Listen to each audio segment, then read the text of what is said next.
You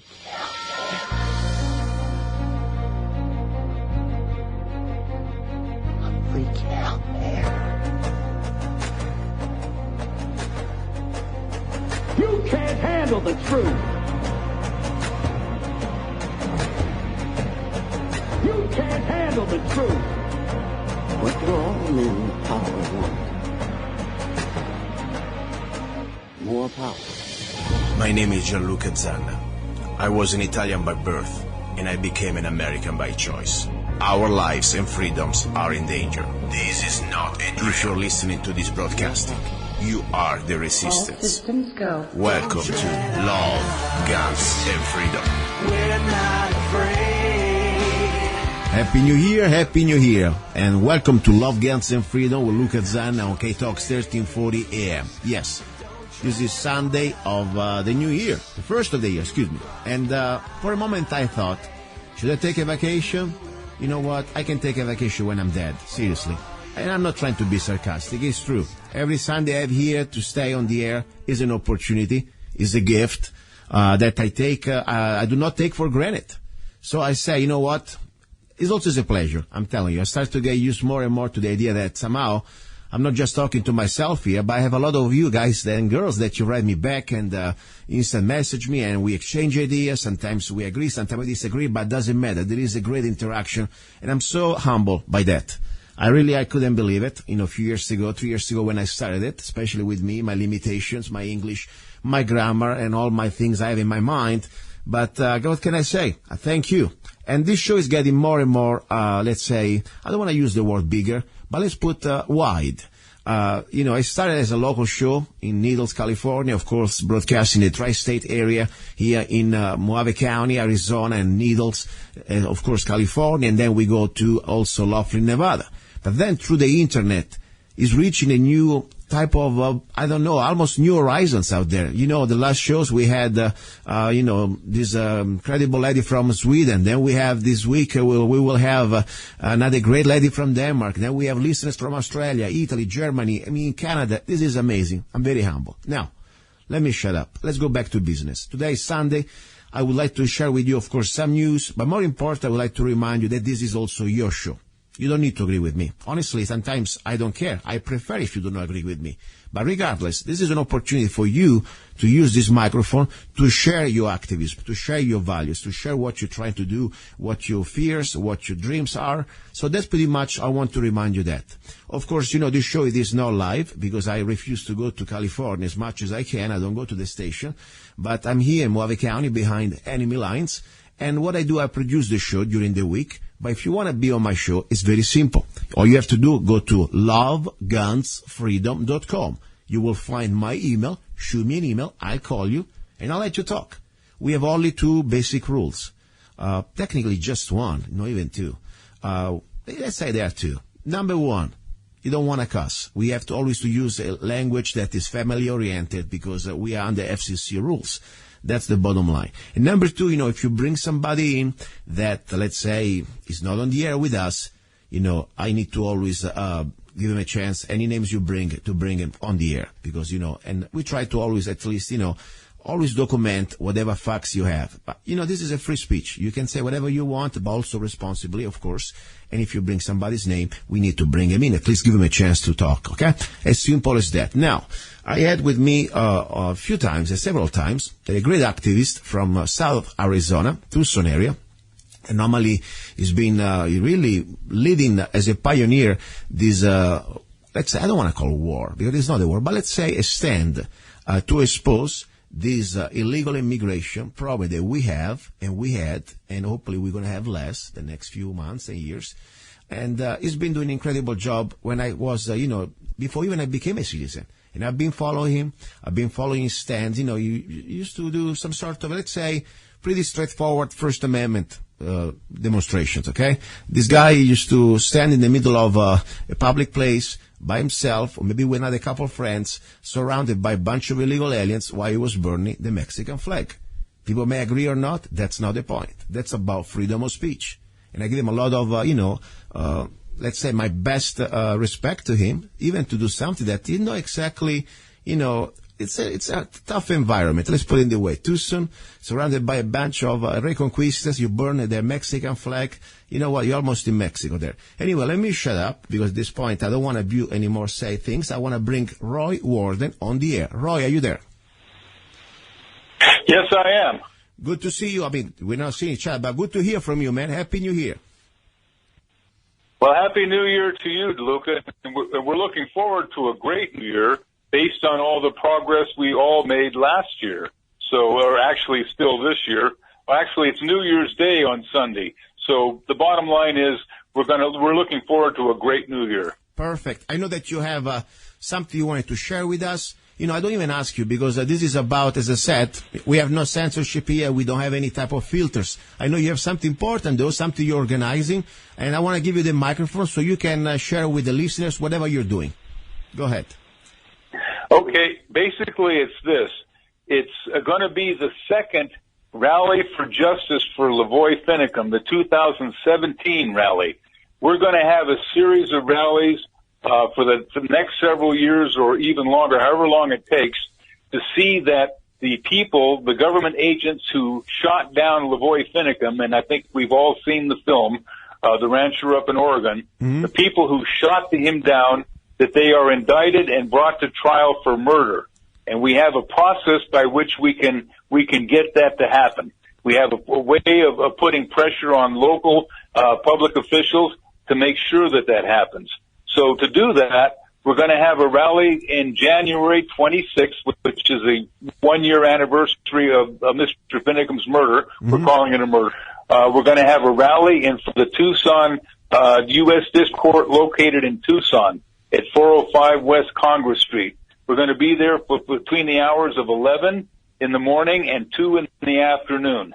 And we're going to be speaking out very aggressively to the public officials, the federal public officials and judges who work in the federal U.S. District Court, and we're going to encourage them, and we have various ways of doing this, very powerful ways of encouraging them to call their counterparts in Oregon and get this process of indictment going. So that's what we're going to be doing on the 26th of January, and we're asking for everybody who possibly can to come out and support us.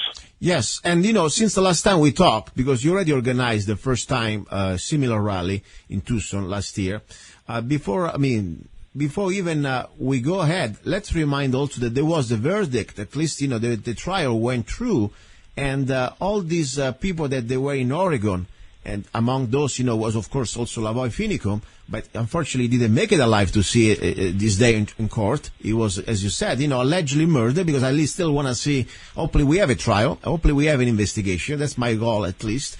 But the point is, these people, they were found innocent. I mean, that's the interesting things. And they were pretty much charged the same charges that Lavoy Finicum supposed to be charged if he ever had a chance to make it to trial. So that's very important at this point. I think we have an extra element. You know, they pretty much shot, for sure, a man that was still innocent. He didn't have any criminal record. That's a fact. The guy was a law-abiding person, a father, you know.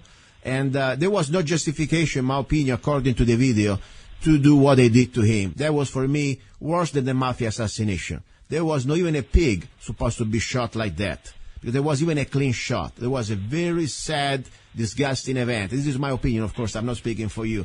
But the point is, I think, don't you find it interesting now that we have at least an element that the justice system should know that all the other people that were the defendants in this, let's say, supposed Oregon standoff, they were found innocent. So Lavoy Finicum, technically, he was innocent too. At least, you know, he was among them.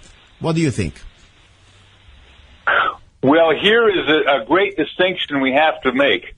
Actually, one of my friends from high school, I haven't seen him for close to 50 years, and he happened to be one of the people who were one of the occupiers of the federal controlled land in Oregon, and he did stand trial.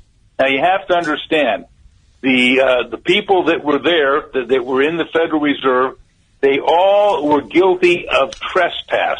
Okay. Trespassing without authority on federal control land. But, as often happens, the federal government overcharges because they want to make an example of people. They wanted these people to do serious time in jail, so they overcharge them with threatening federal agents with a gun and various other much, much heavier offenses that would require many years in jail. And what the jury decided that these people were not guilty of threatening federal agents with a gun. They were not guilty of that, and they weren't ever asked to decide whether they were guilty of trespass or not, because the government didn't want to charge them with trespass, because it being such a minor offense, they thought the jury might go to that. So they wanted to put the jury between a rock and a hard place. Either you let these guys go, or you find them guilty of threatening a federal officer with a gun. And so these people were able to beat the rap, so to speak, on that very, very serious charge. And since they never were charged with trespass, they went free. Yes. So you have to understand the distinctions there. You have to understand what actually happened at the trial. Yes, that was very good detail you gave it, for sure. And you're right. Now there's a second trial coming up in Las Vegas. Yes, in Nevada. Sometime later on next spring, in March or April. I'm not sure. The trial date hasn't been set yet. There's still pre-trial motions, and we're trying to raise public awareness and raise money for those folks so that they can help feed their families and all of that while they're waiting to go on trial in Las Vegas. And we don't want this issue to fade away with time.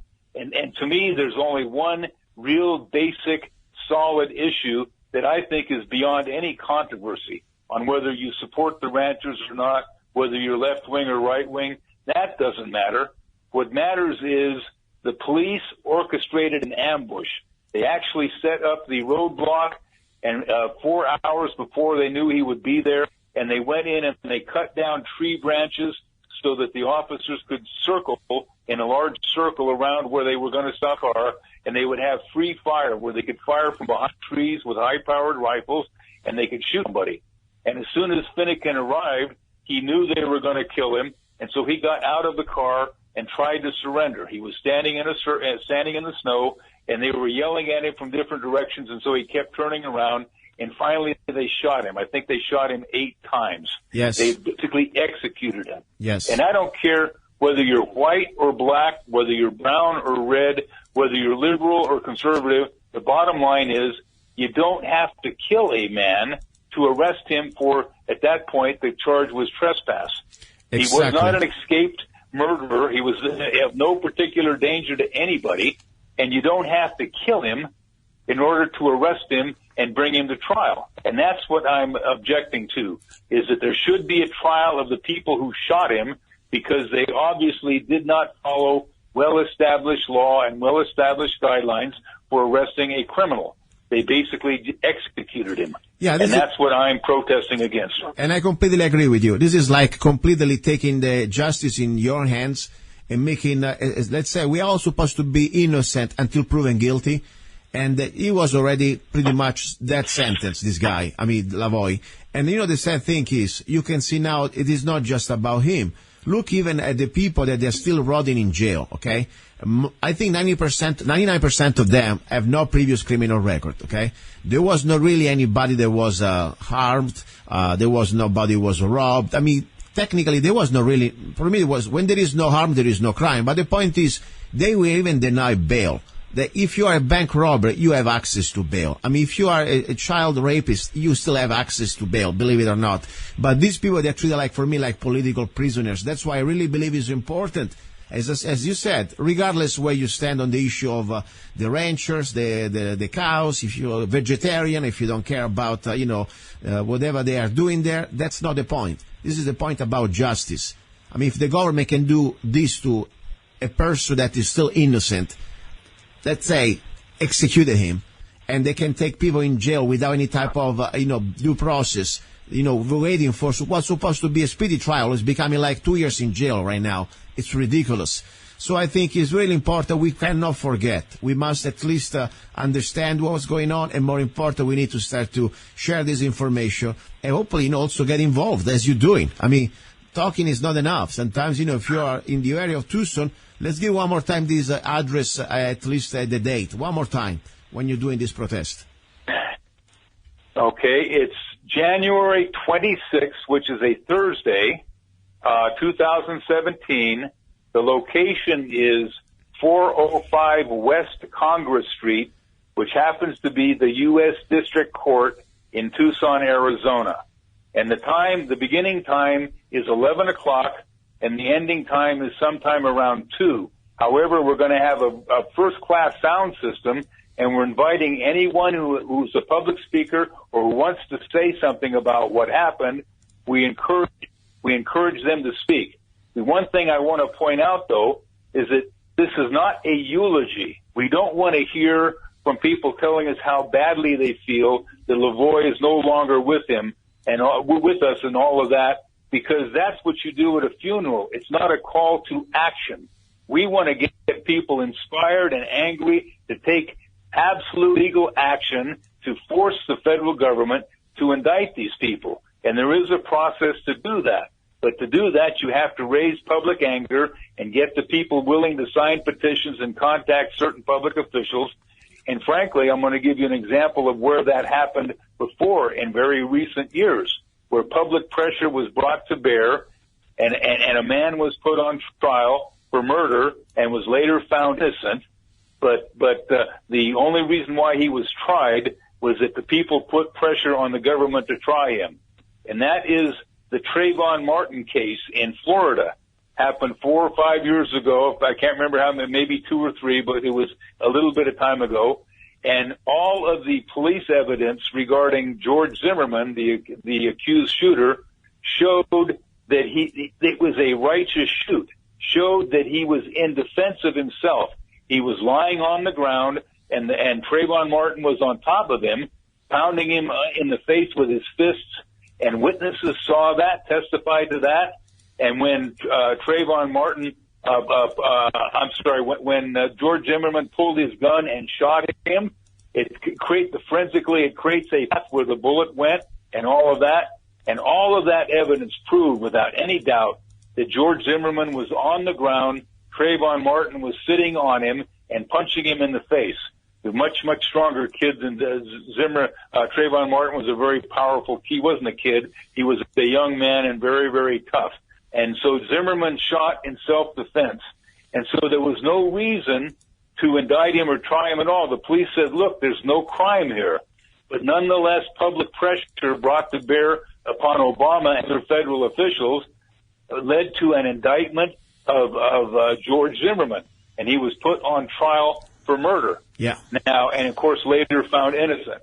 Now, the important distinction is all of the evidence that we know about Lavoy Finicum points to the fact that the people who shot him are guilty. The evidence doesn't say, well, they were innocent. The evidence shows that they were guilty. So we want to put public pressure on federal officials so that they will indict and try those people who shot Lavoy Finicum. We want them to go on trial for murder. And we say, well, if you can indict an innocent man, or a man that looks like he was innocent, and try him in Florida, you can do the same thing up in Oregon with Lavoy Finicum, because justice is supposed to be colorblind. Justice is supposed to be equal. But in this case, there has been no justice for Lavoy Finicum. There has been no trial for the people who shot him. And we have a very, very precise and lawful and very powerful program by which we're going to put very, very heavy pressure on public officials to do the right thing. Yeah, this is very important. You're right. Unfortunately, the justice is supposed to go on its own course, but unfortunately it's us.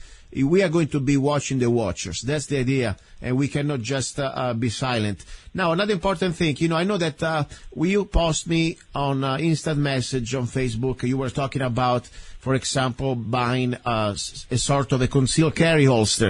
If you have any question, I will hope to help you out in my humble way, as I can. If you have any question about concealed carry, I would like to remind you that I just got my certification with NRA as instructor, and also I will be starting CCW classes in Arizona, of course. It's going to be called Arizona Concealed Carry Permit classes. So, in my humble way, I would love to at least answer to your question, if you have any question. Well, the one question was, you think that is a good holster? If one is to get one holster for concealed carry, is that a good holster to get? It's a different design than most carry. It's supposedly it's any size of weapon. It doesn't matter what size it is. It will accommodate that. And I just didn't know whether you thought it was a useful device. Yeah, let me tell you generically, I do not like generic holster. I believe that every gun should have a dedicated, specific holster. I mean, there may be some exception, but the bottom line is, I really believe that every gun is supposed to have a specific molded holster. My favorite holsters are made of kydex. It's a sort of, let's say, plastic, looks like plastic material, but it's very resistant. Normally they are molded exactly for the specific model of your gun. And, of course, one of the most important qualities of the holster is, first of all, you want to have a holster that preserve, the gun from any type of, errorly firing. You want to be preserving the safety of the trigger and everything else. But more important, also, you want to have accessibility. And you want to be durability. And what I think I realize, normally there are three different type of holsters. You start with the kydex. They are dedicated holster for the specific gun. My opinion, the best. And they're not even that expensive, by the way. You can get them for, depends where you are, how you are carrying. That's not the most important thing. Are you going to carry, which is the type of lifestyle you have? Where do you live? What type of job do you do? Are you a truck driver? Or you can stay, let's say, walk? Or you're going to be spending most of your time maybe sitting in front of a computer? That's very important. In my opinion, the best system that gives you the opportunity to be, let's say, safe to yourself and to others, at the same time, to also be as fast as you can, of course, if you train, it is the position called also 3 o'clock on the hip. 3 o'clock means that, you put yourself, let's say you are right-hand shooter, you're going to put your holster exactly on your belt at exactly at 3 o'clock on your right hip, okay? It may be not probably the most concealable situation because always you need a jacket or you need a shirt. But the point, that's the safest in my opinion, because you know that your barrel is always going to be pointing in a safe direction, and it's going to be also the faster system to present a gun into a fight, if, God forbid, you have to. All the other systems may be compromises. Let's say if you have to go really undercover, then you can have, for example, also that they're going to be inside, let's say, your shirt. Sometimes they are so concealed that they are inside completely part of your T-shirt. Some could be, for example, like a 1 o'clock. They call also, the index. But the point is, for example, every time you start to move this gun, you must remember where the barrel is going. Now, a second level of holsters are the leather holster. Leather is a good material, but unfortunately it will change with time. It will start to loosen up. So you need to also remember that one of the most important things that you want to have out of the holster is the safety in retention. You want to be sure that this holster is not going to let you down if you are running around, or if you are, let's say, in a strange position, or even you just bend over and the gun is going to fall. Or somebody, let's say, behind you, or in a point that he can somehow jump on you, easily can snag the gun out of the holster if there is not a basic retention. But, leather is still a good compromise if you take care of the leather. The last thing I would like to stay away is the Velcro or the generic holster that somehow they say they can somehow mold everything. It doesn't exist because the retention is very, very little. Even if this holster that you're showing me, I know it's somehow it's a better quality, I understand that. But in my opinion, depends. It's something that, you live, after all, you live in Arizona, okay? So you can conceal it, but at the same time, you don't have to worry. Let's say for a moment you have a moment that your shirt shows your gun. It is not like you were living in California or in other states that you will be punished if they see for a moment your gun. I mean, you can conceal, but at the same time, you don't have to go completely deep undercover concealment. So if I were you, first of all, let's see, which gun do you have, or would you like to buy? I'm not sure yet. Actually, there's several I'm looking at, and they would be 9 millimeters, and they would probably be in the classification of semi-compact. Okay. In other words, not the full-size Glock, but maybe what's referred to as the baby Glock, or I forget what the number is for it, Glock 35 or Glock 25, something like that. They have a designation for a new series. Yes, there is, for example, the basic Glock is the Glock 17, okay? It's a full-size Glock, 9mm. Yeah. Then you go to Glock 19, and for me, honestly, it's one of the best, in my opinion, at least as a compromise, because it's easy to conceal. It's still, you have a gun that your hand, especially if it's big enough, you're able to completely do everything you have to do. Because when you go into the subcompact, like, for example, the baby Glocks, well, that's like a backup gun, in my opinion. I mean, you start to have, first of all, forget about the rounds that you can have less. That's not even the point. The problem is, in my opinion, that you start to have a situation that, for example, all the different elements of the gun, from the everything, even just the way you handle the gun, your hand is going to be too big for the grip itself. And so, in my opinion, if you have a compromise to make, I would buy a Glock 19 that easily you can conceal it. I mean, I carry all day my Glock 17, summer and winter. And, of course, winter it's a little easier because, of course, you can have a heavy jacket. By summertime, I carry with a regular shirt. If you pick the right color of shirt, I don't need anything. And I always carry at 3 o'clock. And I always keep it there. It's the safest place. And it's also the safe place that I know that if I need to reach the gun, I can reach the gun in less than half second. And I can deliver the gun into a fight in less than 1.6 or 1.5 seconds with two control pairs. That's the point. So in my opinion, it's up to you. Whatever gun you have, build let's say, your concealment carry around it. And more important about your lifestyle. For example, people are carrying, they are driving a truck, okay? Or they're always on the road. Probably the 3 o'clock, it wouldn't be that comfortable. Probably they would mostly like a cross draw. Then normally I would say not good in the real world, because if you walk around with a cross draw, we have two problems. First of all, when you go to reach for your gun and you present the gun into a fight, you're going to probably muzzle at least a good 100, almost 120 degrees on your left if you're a right hand, okay? So that's very dangerous. But more important, also as important, somebody come close to you and they see that you have a gun. That takes 1 second to you pretty much give them the gun ready to go. So it's kind of depends on what type of lifestyle you do. If you are a regular guy, you walk around, I would do a 3 o'clock belt. Concealed carry would be perfect. You can get incredible holsters. I found an holster right now on Amazon that fits perfectly the Glock 19 and the Glock 17 for $20, made in Kydex, and it's really, really good stuff, I'm telling you. And all I can tell you, that's pretty much my idea if I could choose my ideal concealed carry system. Then, of course, if you are a woman, you need probably maybe to have, some sort of a system in your purse.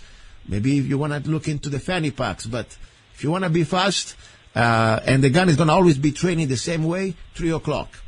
You don't need to spend that much money. With $25, you got everything you need. That sounds good to me. And one thing you said is particularly important. I think the most important thing is the grip of the weapon and your hand size. Yes. I have, generally speaking, hands that you might consider somewhat small for my frame. Mm-hmm. And so the smaller weapons don't necessarily are not awkward in my hand. Exactly. I did have a Glock 19 once upon a time, and I was very happy with the way it felt in my hand. It was just seemed after carrying it all day, it just seemed heavy. Okay. It seemed a little bit bulky. And I was irritated with it, and sometimes I wouldn't carry it. And that's not good. Because that's not good. Awkward. I felt it was awkward to carry. And then try, go to a shop and try the Glock 26. That's the subcompact, as we were saying. It's called the baby Glock. Feel it, and more important, if you have a chance, maybe a friend or somebody, try to go shoot it too.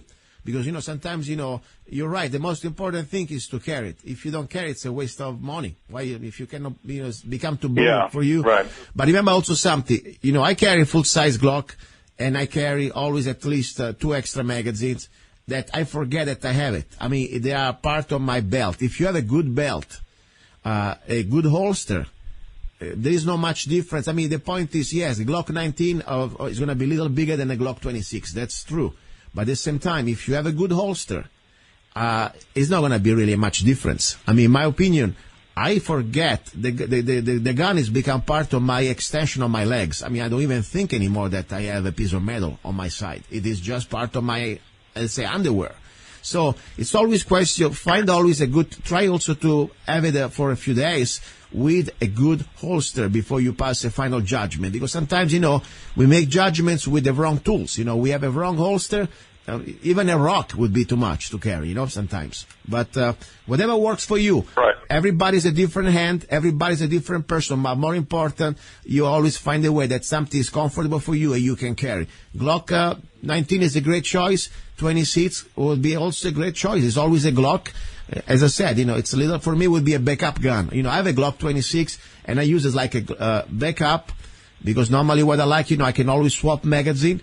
In case I need to, I can use my Glock 17 magazine and put them in a Glock 26. So let's keep it simple.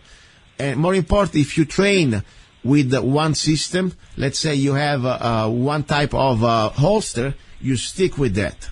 So you don't want to just have your holster, but you want to train with that. And whatever you train, you carry. And I would suggest also the gun. At that point, whatever you have is going to work, because you make it work. Okay? That sounds good to me, Luca. Hey, thank you. Let me know then whatever you buy, I'm curious to know, okay? Let me know. I will, okay? Thank you very much. Thank you. Happy New Year. And that was Roy Warden from Tucson. This is Loga, and you're listening to Love, Guns, and Freedom on KTOX 1340 AM. Now, little break, and then we go in second part of the first hour, and we will broadcast from a very interesting location. Yes, I will be broadcasting from a 100,000 and 150,000 at least expensive, super-duper Maserati car. But why? It's because it is about freedom. And we will talk why. So don't go away, ready to broadcast and to listen from this very interesting location. Do not go away. Hey, you. Yes, I'm talking to you. You deserve a break. Enjoy a moment of indulgence. It's time for Zanna Coffee. Guilt-free pleasure. Zanna Coffee is the organic coffee to amplify your senses and enhance love for life, liberty, and the pursuit of happiness. Only the best organic and GMO-free coffee beans from around the world that I selected. Zanna Coffee brings you happiness in every cup. Fair trade certified, sustainable organic coffee. That means we do not use slaves. Free Zanna songs with every coffee bag. Find Zanna Coffee at www.zannacoffee.com. www.zannacoffee.com. Get your coffee bag now. Don't be cheap. Life is too short and you deserve the best. Zanna Coffee. Here we go, guys. You're listening to Love, Guns, and Freedom with luca-zanna on KTOX 1340 AM. Guess what? I really enjoy broadcasting from different locations. Today I am in pretty much, it's not even a car. I think this is almost more expensive than many homes I know. I am in a Maserati in Havasu. Of course, it's not mine, so don't get excited. But it's a friend of mine that also we work together on projects and ideas. And his name is Ed Mack from E3 Arms, I'm Crazy Generation 2. Now, Ed, how are you, first of all? I'm good. Okay, now, 1 second only, because meanwhile, we are here in this very interesting piece of art and steel and leather and a lot of interesting things. But how exactly is called this car? It's a Maserati Grand Turismo Sport. Okay. Now, the reason why I want to talk about this, this is pretty much for me the concept of freedom. We can start going if you want to, by the way. As I said, differently from systems like normally we think they don't belong to us, but unfortunately it's already here, called socialism or collectivism or communism or any type of form of government that somehow claims ownership of other people's work, okay? I really realize that even America, in my opinion, is a communist country, or at least we have a lot of socialism inbred already in the system, not just today, not just with Obama. It happened a long time ago. And I'll prove it to you how. For example, how much did you pay for this car? I don't want to say it over the radio. Okay, you don't have to, but anyway, it's a public fact, okay? This is not a secret. A Maserati like that, go check it out. It's for sure more than the average, let's say, condo in the area here, and let's say $150,000, $140,000. Okay, that's a fact. Now, if you remember Karl Marx, when in his Communist Manifesto, he tried to create the idea that we must have this sort of a progressive income tax. Okay, that means more you earn, more you should pay. That's called Communism 101. And unfortunately, it is already here in our system. Not just in our income tax that we already can see that, but also when we have down to property. And for me, you know, like for example, a car is a private property. And I find very disgusting the idea that like property taxes, not just when you buy the house or you buy the car the first time, but every year that you somehow claim ownership of this piece of property, in this case the car, you had to pay the registration fee. That would be just wrong, bad enough, because you pay once, that would be enough.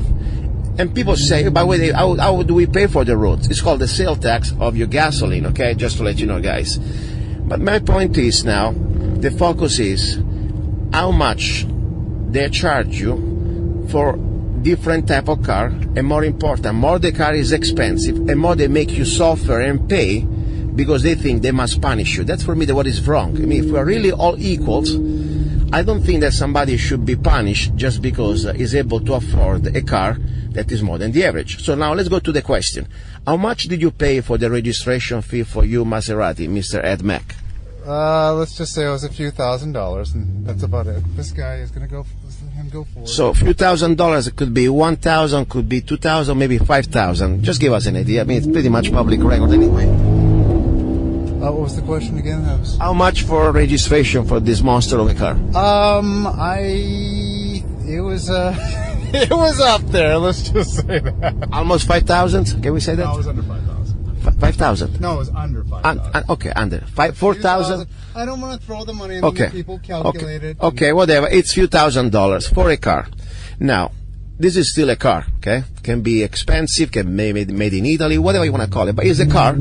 Somebody was able to pay for the first time because, you know, whatever it is, he had the money. I don't care how, it's their business, okay? Honestly, I'm happy. When people has money, I'm very happy. Because it means, you know, first of all, money, it's like a contagious thing. If people has money, normally people spend money, especially in our community, so it's a good thing. And that's exactly, for me, the difference between socialism and free market capitalism. Because socialism, everybody's jealous, and they try to punish you when you have more than they have. And everybody's going to be miserable anyway. Free market capitalism, I always say, great, I am happy that my fellow neighbor is making money, because guess what? We all gonna somehow indirectly have a benefit out of that. But more important, regardless, I'm glad for him, because probably he found a way to work hard and to make their money, okay? So that's the point. I found a very unjust concept that somebody must be somehow punished or must pay this sort of registration fee that is not just once when you buy the car, but it's every year. So that's scary. That's worse than the rent. I mean, this reminds me exactly about the property tax that I completely find dictatorial and socialist. I mean, what do you think about property tax? Do we need it for the children, or maybe it is a form of coercion from the government, Mr. Ed? Well, you know, property tax, I mean, I think they can get money out of different... No, because you know what? If you own your piece of property, you should own it free and clear. If you don't pay the tax, they come and take it away. Exactly. I don't believe in property tax. Exactly. You know, as you said, you know, why don't property also about your fridge, refrigerator? It's a property. They can get away with that too. I mean, after all, if you believe in free market, people are complaining about Obamacare. Government can force you to buy a product or a service that you don't want. They already did with the property tax. Let's say, for example, I have no kids to send to school. At the same time, I'm forced to pay for somebody else's education, children's. So that's for me the point. And the same story with the car. So when people say, you know, we are a free country, we used to. Let's be realistic here. We used to. The Communist Manifesto is pretty much alive and well. We have a private central bank. We have a progressive income tax that is not just applied to our income, but also applies to our life, to our properties, or what's supposed to be our properties. It's not just the house, but also, look, we're driving a car. That's pretty much the point I was trying to make. And people say, you know what, if he can afford a $150,000 car, he should be able to afford, guess what? That's a jealous prick answer or statement that I really don't think belongs to anybody who believes in freedom. Okay, that's the bottom line. Because tomorrow, the point is, if this is really your property, you should not be forced and coerced to pay every year this sort of mafia money, I want to call it. And, the difference between the mafia and the government, in my opinion, this is me, of course, not you talking. Mafia has much more integrity and it's much more fair. Because at the end of the day, you can shoot it out. If you don't agree with the mafia, you have the chance to shoot them. And they shoot back, and the best man wins. At the bottom. With the government, you can't do that. You always lose. So, yes, I think we have a better chance to deal with the mafia sometimes than with the government in general. But this is just me, luca-zanna, talking. Anyway, Ed, anything you want to say about this beautiful car? Do you like it at least? Oh, yeah, I like it, but what I don't like is parking it, because you have to find a spot that no one's going to door your car or scratch it, and you usually have to park way, way out and walk. So it's kind of a pain in the butt. I completely understand, and if I tell you honestly, I don't even know how you can go out and park this car, because I can see that the person that normally may completely be a little jealous, and not even by accident, just say, "Whoop, here we go." How much would it cost to do a paint job on this car? I don't even know. I don't want to know. I put a $2,000 deductible on this car. Okay, for just the insurance. All right, listen, guys, you're listening to Love, Guns, and Freedom. This is luca-zanna, just a different type of ambience where we record it, but the concept is always the same. If we are really free, we should own clear and free our properties. That's the bottom line. Otherwise, we are just renters. That's what we are. Don't go away. You're listening to Love, Guns, and Freedom. Now it's time for a break.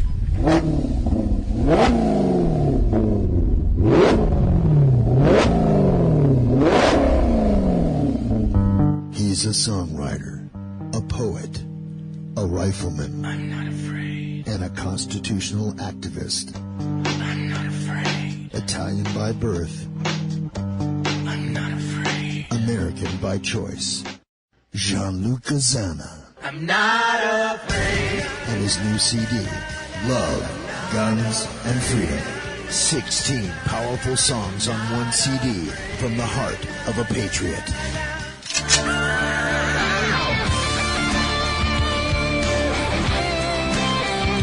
For download or to order the CD, go to www.lovegunsfreedom.com. That's www.lovegunsfreedom.com. Lyrics for your mind, music for your heart. Gianluca Zanna's new CD, Love, Guns, and Freedom. Here we go. We are back here on the air. You're listening to Love, Guns, and Freedom with luca-zanna on KTOX 1340 AM. That was really kind of a fun experience, honestly, broadcasting on this magic car. I tell you, it's a beautiful car. It's not just a car. It is like a piece of art, in my opinion. And I love to sometimes, find new locations. I hate to just think that this is a radio show that normally we just do it from the station, or even better, from my own home studio here. So I like to go out there and bring you different sound and different type of perspectives. Anyway, now, talking about important things. What's going on here? Guess what? The last few days before the tyrant, and I call him the tyrant, not because the other one before him was better, but this is a new level of tyranny, in my opinion. Obama has been the imperial president. The executive orders, they've been probably like the most any other president, especially to some very important topics that they're supposed to be gone through the legislation. This is not a Republican or Democrat issue. I'm not even a Republican anymore. I normally criticize Republicans as much as I can, or at least as much as they deserve. I don't like to criticize people without reason. But I tell you, Obama is being the worst president in the United States history. This is not just me talking, but for me, for sure, I'm speaking for myself. Look at facts. Now, the thing is, what really is disgusting of this individual, I never called him president. for me. By the way, there is an investigation from Joe Arpaio that is not just somebody, was done by a law enforcement agency, the Sheriff Department of Maricopa County, and they come out just a few days ago that, again, his birth certificate is just phony. Simple as that. And I have no apology. I'm not here like Trump that, before he has to somehow, become president, to submit and to the politically correctness and say, oh yeah, I was wrong. No, I'm completely convinced. This man, Mr. Barack Hussein Obama, Barry Soetoro, whatever the name he has, this bastard, he never had the requirement to be one of our United States presidents. That's the fact. So that's why I don't call him president. I never call him president the last 3 years. Every day I've been on the show. Now, the sad thing about this bastard, that's the right name he should get, he's trying to create very much hardship, a potential Cold War situation with Russia. Everybody already talk about it. Mainstream news on the talk radios the last few days, they talk about it, that there is this some sort alleged CIA document or documentations that we are not allowed to see, of course, because we are slaves. We just must believe what master tell us. But Obama knows better. He knows.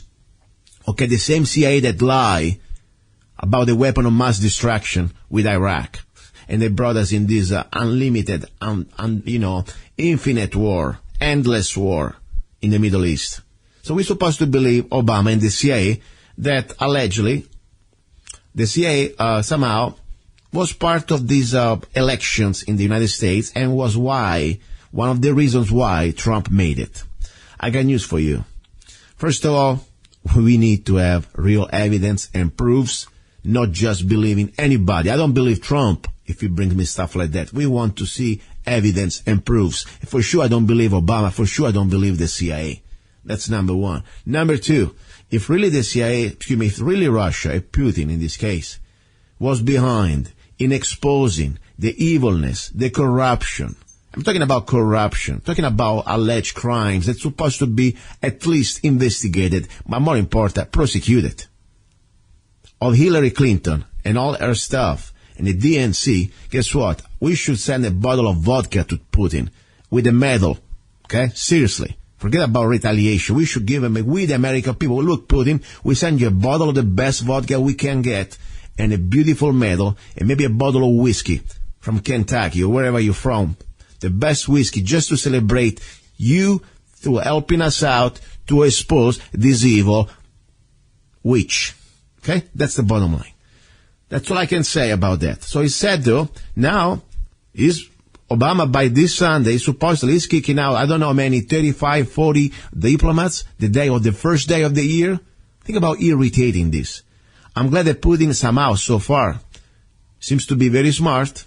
He knows that the canyon, the Mark 6 canyon, let me enjoy the last few days on the air, or at least on the air, or when this bastard is on office to call him what is supposed to be called. The Mark 6 from Kenya, the last few days is going to stay in power, abusing us, the American people. Putin knows that the days are pretty short. So he said, I'm not going to retaliate. I'm not going to do, things that normally would have been done during the Cold War. So we have a little hope. Thank God. As I said, one thing only at least with Trump, even I don't agree on many things, but one thing I think he's doing good is bringing some sort of a decent relationship that we were already close to World War III with Russia. Right there would be worth it. Right there. Obama, Mr. Nobel Prize, all he's been doing is creating scenarios of World War III, following exactly the orders of his puppeteers, the globalists, the destabilization of the Middle East. I don't need to remind you history. Libya, Syria. ISIS funded by this bastard and this administration and the CIA. Come on, guys, wake up. Okay? So that's the bottom line. I want to say, thank God we have a chance. Now, unfortunately, the bastard in office, Mr. Obama, and by the way, if you're a Democrat, you still have, ham on your eyes. I don't care. You get offended. Change channel and grow up some balls. Okay? Go find your safe space. I couldn't care less. That's the bottom line. This guy is evil. You Democrats should be understanding that more than everybody else. When you were, try to expose Bush for his illegal wars, I was with you as a Republican, and I don't see you now. As a Democrat, you've been silent pretty much, kissing his ass, his canyon ass. That's what you've been doing. So shame on you for being silent, at least for the people who've been silent. Some of you, they may also have been spoken. Like, for example, I have a lot of respect for Democrat Ronald O'Donnell, okay? That's another type of Democrat, in my opinion. But anyway, regardless. So this guy, Mr. Obama, not only, of course, is creating the drama with Russia, but now also he decided that he wants to designate, without any type of legislation approval, just with the power of the ink of the pen that we taxpayers, we are providing him, on the chair that is putting his sorry African ass from Kenya. And I have nothing against Kenya and Africa, by the way. I am the fact sorry that this guy has been lying. He was born in Kenya. That's why. Don't think, oh, you must be a racist. No, I'm not racist. I'm just to remind you, in fact, this guy, he was from Kenya. He's from Kenya. Was born in Kenya. His father's from Kenya. Simple as that. So, he's a Kenyan. Anyway, the point is sign executive order to give, out of the blue, 1.35 million, 1.335 millions. 1.31, my God, my brain is getting fuzzy. Anyway, almost 1.5 million acres of the area of youth in the Four Corners region. Anyway, the point is, if you understand that what he's doing is just fascistic, Also, the president announced a 300,000-acre gold bottle national monument outside Las Vegas. They will protect an ecological fragile area. They include rock art, artifacts, and fossils. This is nothing to do about ecology, nothing to do about the history. This is about them, these bastards, taking over public land, completely removing it from the due process. No president should have ever and never had that type of power to do that. The land's supposed to be owned by the states. And more important, that is all part of Agenda 21 to completely get us, with the people, out of the nature, out of this environment. If you're really concerned so much about the environment, Mr. Obama, or preserving nature, start to stop the spraying out of the crap out of us. They've been spraying non-stop. Chemical assault all over the U.S. the last few weeks. Called also geoengineering, weather modification, chemtrails, whatever you want to call it. People have been sick. They've been lying at the hospitals with the strange, very mysterious, and more important, so dangerously, serious respiratory problems. Never happened like that in a long, long time. People say, oh, it's a flu season. You didn't get the flu shot. Idiots. It don't need to do with the flu shots. By the way, yes, it has to do with the flu shots. Many people I know that had the flu shots, they got even worse. People have been sick to die. Seriously. The point is, whatever comes from the sky, you're going to breathe it. And these planes, they're not just, farting, let's say, hot air. This is not just residual vapor trail. You know that, idiots, even if you don't want to admit it, because you are too coward to admit it, because after you admit it, you will have to do something. You know that planes do not cross each other all day long and create grids all day long over your head for no reason. Every time an airplane goes in the air must be a reason. Jet fuel is very expensive, believe it or not. So they don't Delta Airlines don't start to just cross each other for fun. Okay, guys? Wake up. They're killing us. Simple as that. You may laugh at me. I don't care. I'm not here to be popular. I'm not here to be friends, to have friends. I'm here to tell you the truth, at least what I think is the truth according to my own research. So Obama and all these politicians, they try to, we need to save the environment. Let's do public land, 1.3 million acres taken away from public access for people that we're supposed to enjoy the land. Okay? Somebody's already complaining, is calling. Anyway, let me take a break. In this world where everything seems to be going sideways, when you need things set straight, Zanna Coffee Straight Shot Espresso. Start your day with a bang. The best organic and GMO-free coffee beans from around the world to amplify your senses and enhance love for life, liberty, and the pursuit of happiness. Zanna Coffee brings you happiness in every cup. Fair trade, certified, sustainable, organic coffee. That means we do not use slaves. Free Zanna songs with every coffee bag. Find Zanna Coffee at www.zannacoffee.com www.zannacoffee.com ZannaCoffee.com. Don't be cheap. You deserve the best. Get Zanna Coffee at www.zannacoffee.com. Okay, we are back. That was, by the way, I invite callers on the air. I have a line on Skype that I will give you. If you have, just to email me, zanna@zanna.us. Go to lovegunsfreedom.com. You find my email. And if you want to be on the air, you are welcome, especially if you disagree. Seriously. All I ask you is two things. One is enough. I told you even before with my other guest from Tucson. Use language that is FCC compliant. That's it. And then, of course, the second one I said, and no big deal, if you mention somebody that is involved and that is not on the air, I have the duty, in my opinion, even nobody telling me to do, but I have the duty to bring him on the air too, in a separate situation, to at least have a chance to defend himself or whatever, just to say his opinion, okay? But besides that, you're welcome, seriously. On the show, everybody's welcome.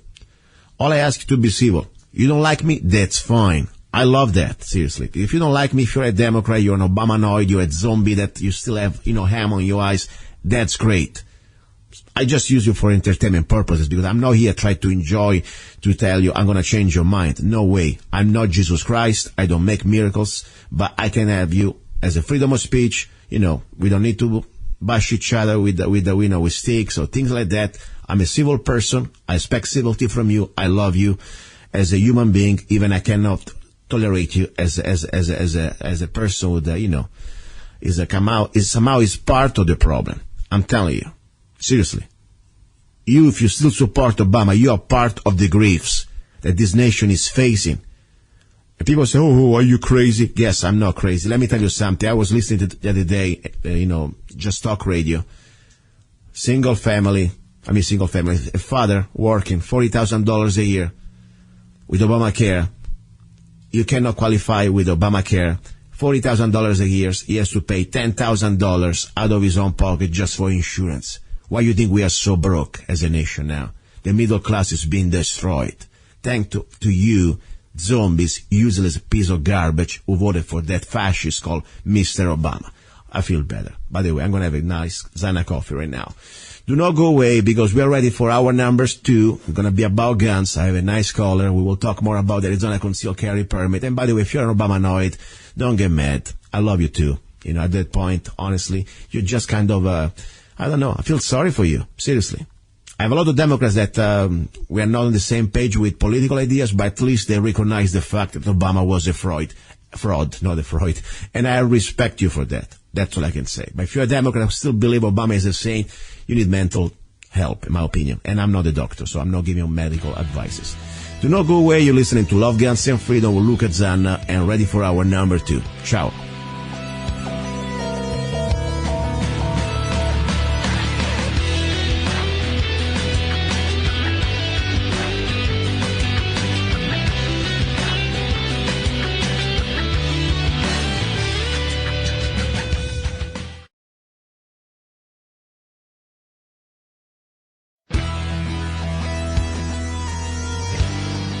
You're listening to Love, Guns, and Freedom with luca-zanna on UnitedStates.fm network. Here we go, guys and girls. You're listening to Love, Guns, and Freedom with luca-zanna on KTOX 1340 AM. Just to let you know, this is the hour about guns. And before we start, I would like to continue the conversation that we were having last Sunday about the curriculum. We were just touching the surface of the curriculum, of what you will learn at the Arizona Concealed Carry Permit classes that I will start sharing and teaching. I almost hate to use this word, but technically, yes, now I am qualified, according to the state of Arizona, to teach these classes. And the point is why. This is not, of course, going to be a on-the-air class. This is just about to give you an idea what you can learn when you attend an Arizona Concealed Carry Permit class, especially with me. Because there are different type of, right now the standard is very low, I must tell you. According to the Arizona DPS, you don't even need anymore to go to the range to shoot, to test and qualify. And as I said, the Second Amendment is a right, okay? I really believe that. But also it is a duty. It is a duty towards ourselves and others to be proficient, to always seek for training, because this is what you're going to carry in public and even in your home. It is not a toy. It's a tool of last resort, as we know, and also can be a great asset for freedom and to defend ourselves against evil, to defend your life, your family life, and even innocent life, but also can be a great liability. You cannot just underestimate it. You cannot just say, okay, I will rise to the occasion when time comes. I know that under stress I will perform great. No, normally under stress we will perform at least 50% less than in our ideal situation, at the range or when nobody shooting at you. Okay, so that's the bottom line. So that's why I want to stress this curriculum that I'm very proud. I put it together myself. It is way above the average that normally you will get at any other class, at least in the area here in Mojave County. And, I said 4 hours, but we will stay in the class until we finish. That's the bottom line. This is not for me about money anymore.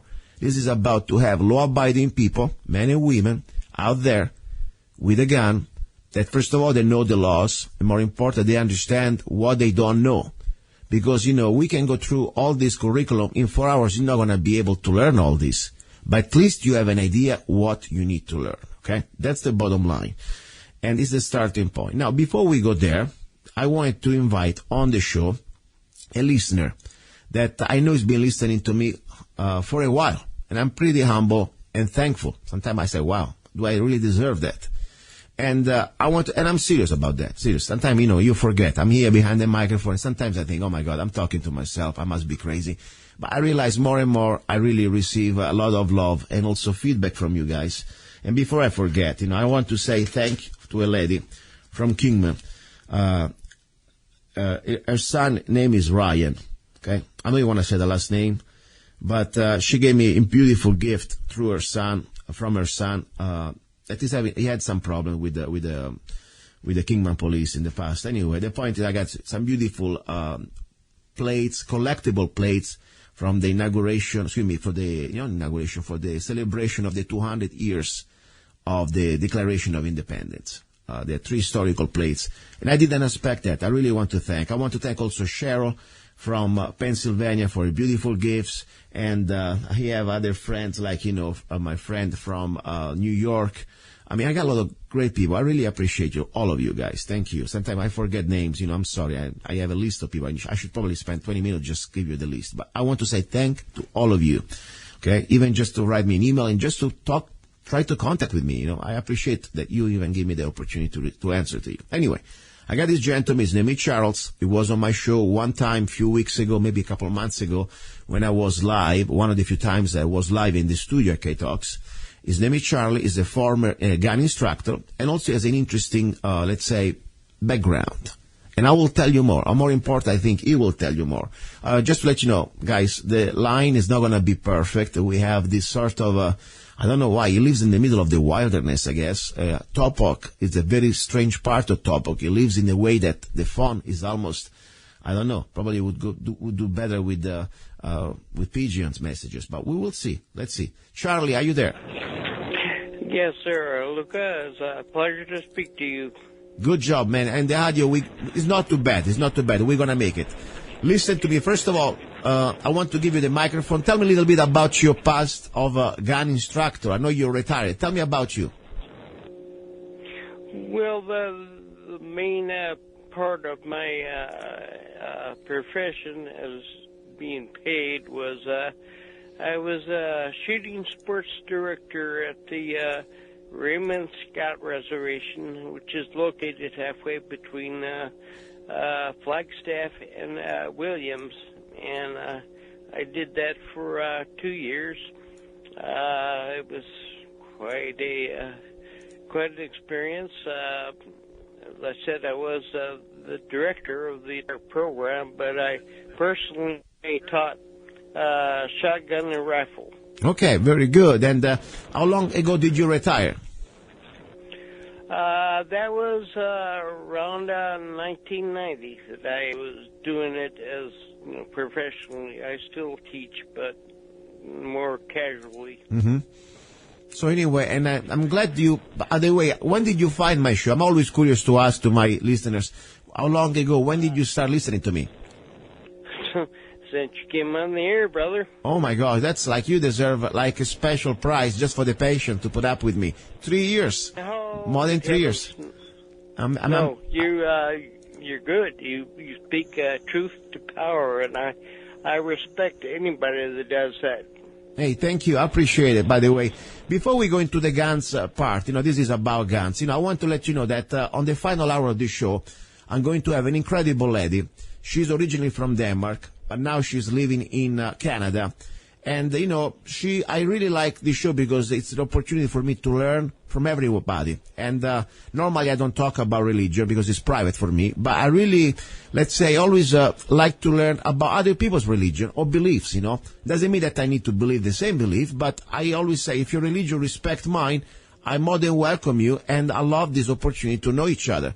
And she calls herself a pagan, or at least, one of the names, but she believes in, let's say, before Christianity, people from North, like Denmark, Sweden, they had different type of belief system. And some of them, they never really embraced Christianity. They never converted, so they always stay believing in this sort of a pantheism, animism religion. And I found it very fascinating, even the fact that she really studied this and she's really into it.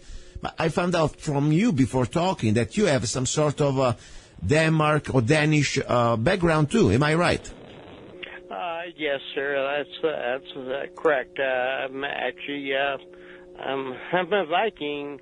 Half Danish, a quarter Scotch, and a quarter Irish. So I'm about as white bread as you can get. Wow, interesting. I really think it's very interesting. Now, tell me something about.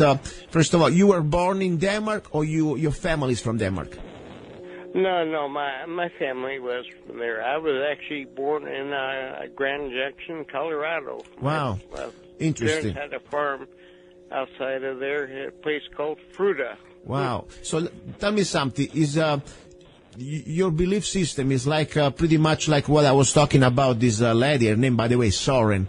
It's like pre-Christianity, we call it pagan, or whatever you want to call it, like you believe in Thor and Freya and all the different type of deities. Am I right or wrong? Well, everything ties together, I believe, and but as for myself, I believe in Christ. Okay. And that's the bottom line. And it says in the Bible that, that the Lord has many flocks. All right. And he looks at the heart. But you said that you were you said that you were some sort of a druid, or maybe a druid. I don't want to, mistake myself. You a druid? And what is a druid? No. I'm a Christian. Okay. Maybe I didn't understand. Sometimes my accent is terrible when I start to over the phone, especially with a bad line. Now, listen to me. I talk funny, too. That's all right. Anyway, let's talk about now guns, okay? First of all, I like to sometimes go, I want to remind everybody, the show is recorded, okay? But we can make it live, like live. The only reason why I want to do a recorded for two reasons. First of all, I don't like to cross the border to California. And as much as I love KTOX, I'm sorry. I hate the idea every time to cross the river and be in that situation. But number two also, is, and I like to have the opportunity to meet and record more interviews with normally guests that would be difficult for them to get them on Sunday. So I do this recorded. But you can, every one of you listeners, wherever you are, I don't care if you are in let's say, Needles, California, or Fort Mojave, or if you are in Sweden, or in Germany, or Australia. You can be on this show. All I have to do, go to lovegunsfreedom.com. You will find my email. Shoot me an email. I'll call you, and will you be on the air? And right now, like we are right now with Charlie, I like to have also sometimes this sort of completely non-net. You can ask me anything you want about the Second Amendment. This is the hour about guns. Anything could be a question of even just a conversation. I don't care. If I don't know things, I'm not shy. I'm here to learn. So I'll tell you, I don't know. But if I know whatever I know, I'll be happy to share it with you. So I give you the floor, Charlie, from Topock, Arizona. This is the hour about guns with Luca on Love, Guns, and Freedom. Do you have any questions or anything would you like to talk about it when it comes to guns? Well, my main concern is the lack of training that has been exhibited by. I heard a story of some guy going out in his yard and shooting off a couple of rounds in the air to show he meant business, and of course he was arrested, which he should have been. And what I taught, was for the rifle and shotgun merit badge for the Boy Scouts. Mm-hmm. And it was very, very controlled. The ultimate goal was safety. Yes. And I've lost my best friend when I was 17 killed himself. Wow. I had another best friend that was murdered in Phoenix. Wow. And just recently, a friend of mine accidentally shot herself. But the gun did not jump off the table and do it. Exactly. It required an action by an individual. So we taught, the basic skills, the handling of a firearm, the maintenance of a firearm, identification of the different parts and cartridges, and most of all, safety. Yes. My students shot with 22s. That was what was required by the Boy Scouts, and they were single shots. But every single student in my class, I required to shoot the 12-gauge shotgun at a water jug, just to see, because 22 is a lot like a BB gun. There's no recoil, there's no flash, and you don't really realize what it's doing. And I made sure that they all knew that both of those firearms did the same thing. And I tell you what, Luca, halfway through the line, the kids were going, "Oh, I don't want to do that." And I go, "Well, you're going to have to, or you're not going to pass."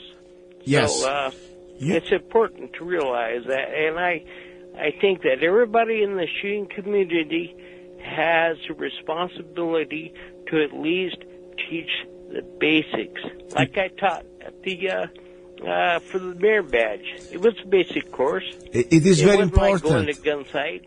Listen, Charlie, what you did is very important because it's like the foundation, okay? You cannot learn how to run before you know how to walk. That's the bottom line. To build a house, you must have good foundations. And I don't want to start, you can find many other ways to tell you, but the point is you're right. Safety is the first thing. And one thing I learned, we can teach everything. Your point, everybody supposedly could learn everything, but there is one thing we cannot teach, and it's called attitude. I mean, I can tell you, but if you're a jerk, there is nothing I can do. And I'm fortunate, I tell you, it's sad. I see many gun owners. I went to gun shows. Lately I probably heard me a few weeks ago, I went down to Phoenix. I go to the Kingman gun show, people that normally really make a living out of guns, okay? Right. And you see how they break the first rule. Always keep the muzzle in a safe direction. I don't care if there is a flag, if there is no round, if the chamber is empty. I don't care. That barrel always supposed to be out of the way from things that you don't want to destroy or people you don't want to kill. Instead, I see that broken every time. So much that in Phoenix last year at the gun show, there was somebody that by accident, but not an accident, that's called negligence, shoot somebody, one of these stand, there was a round in the chamber and bang. That's the bottom line. So that's why we always must do that. Now, another important thing, I'm glad you mentioned this article because I was going to talk about it. The Dolan Springs man, let me read it briefly, man cited for weapon charge. Okay, the short story is, there was, according to the news, this is according to the Daily Miner, okay, there was this guy, that is, by the way, it's not a guy, he's a grown-up man, about 56 years old, Alan Jacobson, for disorderly conduct with a weapon, a felony, by the way. He was arrested. Why? Because he was complaining that maybe a kid of his neighbor was making too much noise. So holding a revolver, he went out and fired 2 shots in the air after they exchanged words. I mean, this person, I don't even think a class of a concealed weapon carry would have done anything good to him, because he sounded like a jerk to me. But the point is, this is basic 101 learning to start to understand what means to have a gun, what means the responsibility and the basic laws, okay? And he broke pretty much every law in the book. I mean, this guy is an insane guy, in my opinion. Gives gun owners a bad name. So, like the guy at the gun shop a month or two ago, shot somebody in the butt at the, because it wouldn't feed correctly. What in the world was he doing? Yeah. I mean, that's so stupid. Yeah. I'll tell you one quick story, Luca. Go ahead, please. It was when I was working at the camp, and I was routinely out of supplies. So I'd have to make the drive into town, and, there was a laundromat there, and so we did some laundry, and where I stopped to get my supplies, I think it was probably at Target's 12-gauge shells and clay pigeons or whatever, but they had a sale on clips, and my friend took his 1911 in there to see if they would fit, and they did, and he just put his pistol back in his holster, and we were at the laundromat, and the gal, the attendant, was talking to her boyfriend at the college, and somehow or another he got the impression that he was waving the gun around. And we went out to the car, and all of a sudden there was a cop that drove by real slow, and then another one, and I told my friend, we're going to get rousted. And sure enough, they did. And my friend, we were out there in the middle of nowhere for weeks, so he had all of his firearms locked in the chest in the back of his blazer, because, keep him safe. And, of course, they had to see everything, and he had just gotten a pistol, a .22 pistol for his birthday, and this cop's got it, and he's waving it around, and I kept ducking. And the cop goes, oh, it's okay, it's unloaded. I go, well, I don't care. Don't point it at me. I just spent hours and hours with these kids that had the terrible habit of turning to answer you and pointing the gun at you at the same time. And this was a cop, and it's like, oh, no, I don't care, you take it apart, then you can point whatever you want at me, but don't do that. So, yeah. Interesting. No, this is very important. As I said, number one thing we must have is safety. Because, first of all, towards ourselves, and more important, towards others. Because, we are liable for every round we have. And this is not like, oh my God, let me do a replay. No, once the bullet is going out, there is no way to stop it. That's why it's so important. We must always, let's say, I don't want to use the word comply. I want to use even more, obey, follow the rules, the basic rules. And I said that last time, you know what, even if we just can go through this one, I'm going to go through right now one more time, because many people may say, whatever, I already know this stuff, fine. But do you really, put them in action? I can know the whole book of whatever, but do I know that how to put them in action? Or at least I have the will to put them in action. So I want to go back again, the basic firearm safety. I mix and match a little bit. This is not just the NRA basic safety. This is also a little bit between me, what I learned at Frontside Nevada curriculum, and also between the NRA. But more important, they are general rules that apply to every firearm. Rule number 1, you treat every gun as if it is loaded. Always. Don't worry about it. Oh, I check, the chamber is empty, there is no magazine. No, it is still a firearm. It is always loaded. Period.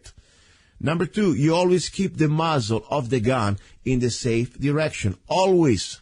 I don't care if the gun is empty. I don't care. Hey, I already checked it. Well, anyway, it's empty. No, you always keep the gun with the barrel in the safe direction. Always. Just doing that, you will never have, let's say, negligent accident, okay? Number 3, you always keep your finger off the trigger until you're ready to fire, or you're on target. The bottom line is, I don't care if you have a safety. The only safety really you must to worry about is your finger. right? You're the only safety. Exactly. You are the safety. Number That's 4. it. Exactly. The last point is very important, especially when you're in the real world, but even at the range sometimes, because you never know who's behind those targets. Be sure of your target and what's in line with your target. You know, I mean, people forget, they say maybe in a self-defense situation, they may go to, shoot at the aggressor. Maybe they don't realize that behind it is an innocent bystander, or maybe somebody's walking through, between. So that's very important, very important. Well, I'll tell you one more story. It was my instructor. Yes. At the when I got certified, and he was a professional witness, and he was called to a court trial, and 2 men were out hunting, and they exchanged rifles, and I guess we're shooting at a rock on the side of the mountain, and a firearm is particular to the person who is using it, and so when the other guy shot, his aim point was different, and he ended up sending the projectile over the mountain, went through the wall of the school, and hit a girl in the arm in a school. Wow. And so,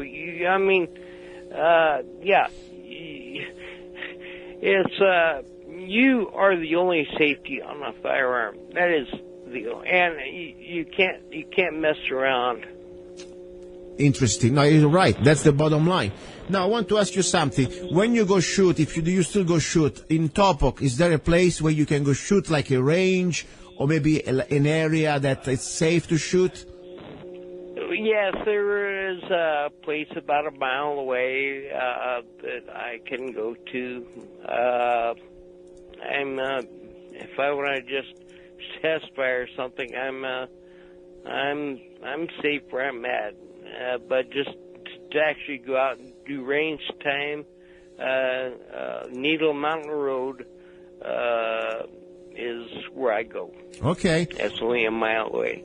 Very good. I'm trained. I know, you have to be sure of your backstop. That's where the story about the guy shooting over the hill comes in, Yeah. Normally what I do, I like to go to the desert too.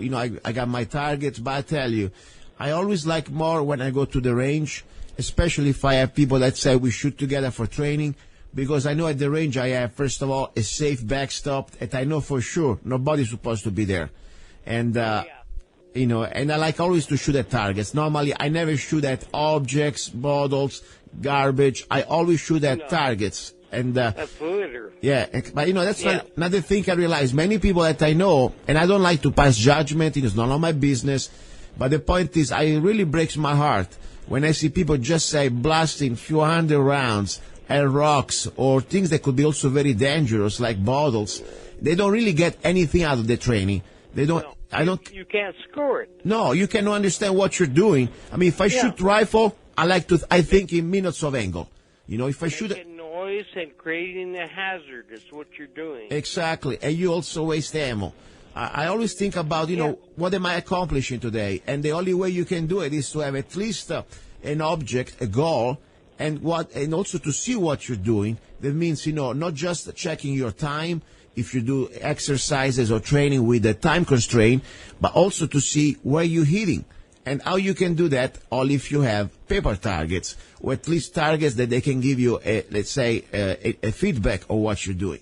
And the bottle, it doesn't really work like that. So even the bag of fridge has a garbage there. That's supposed not even to be there anyway, No, I mean, you can't beat a range. I mean, a real range. And that's what I had at the camp. There was always a flag up when firing was going on. There was a line where everybody was at, and they could not leave that spot. Every single round we had a little box of wood that had little holes, 10 holes drilled in it. Each hole had a 22 caliber long rifle cartridge in it, and like I said, they were single shot, and I gave the range commands. assume position, take aim, open fire. And yes, that's the only way that you can really, really do true education. But there's a lot that you can do without being on a range. Oh, listen, as long as you're sensible. But exactly. We have to. Go ahead. We have to teach.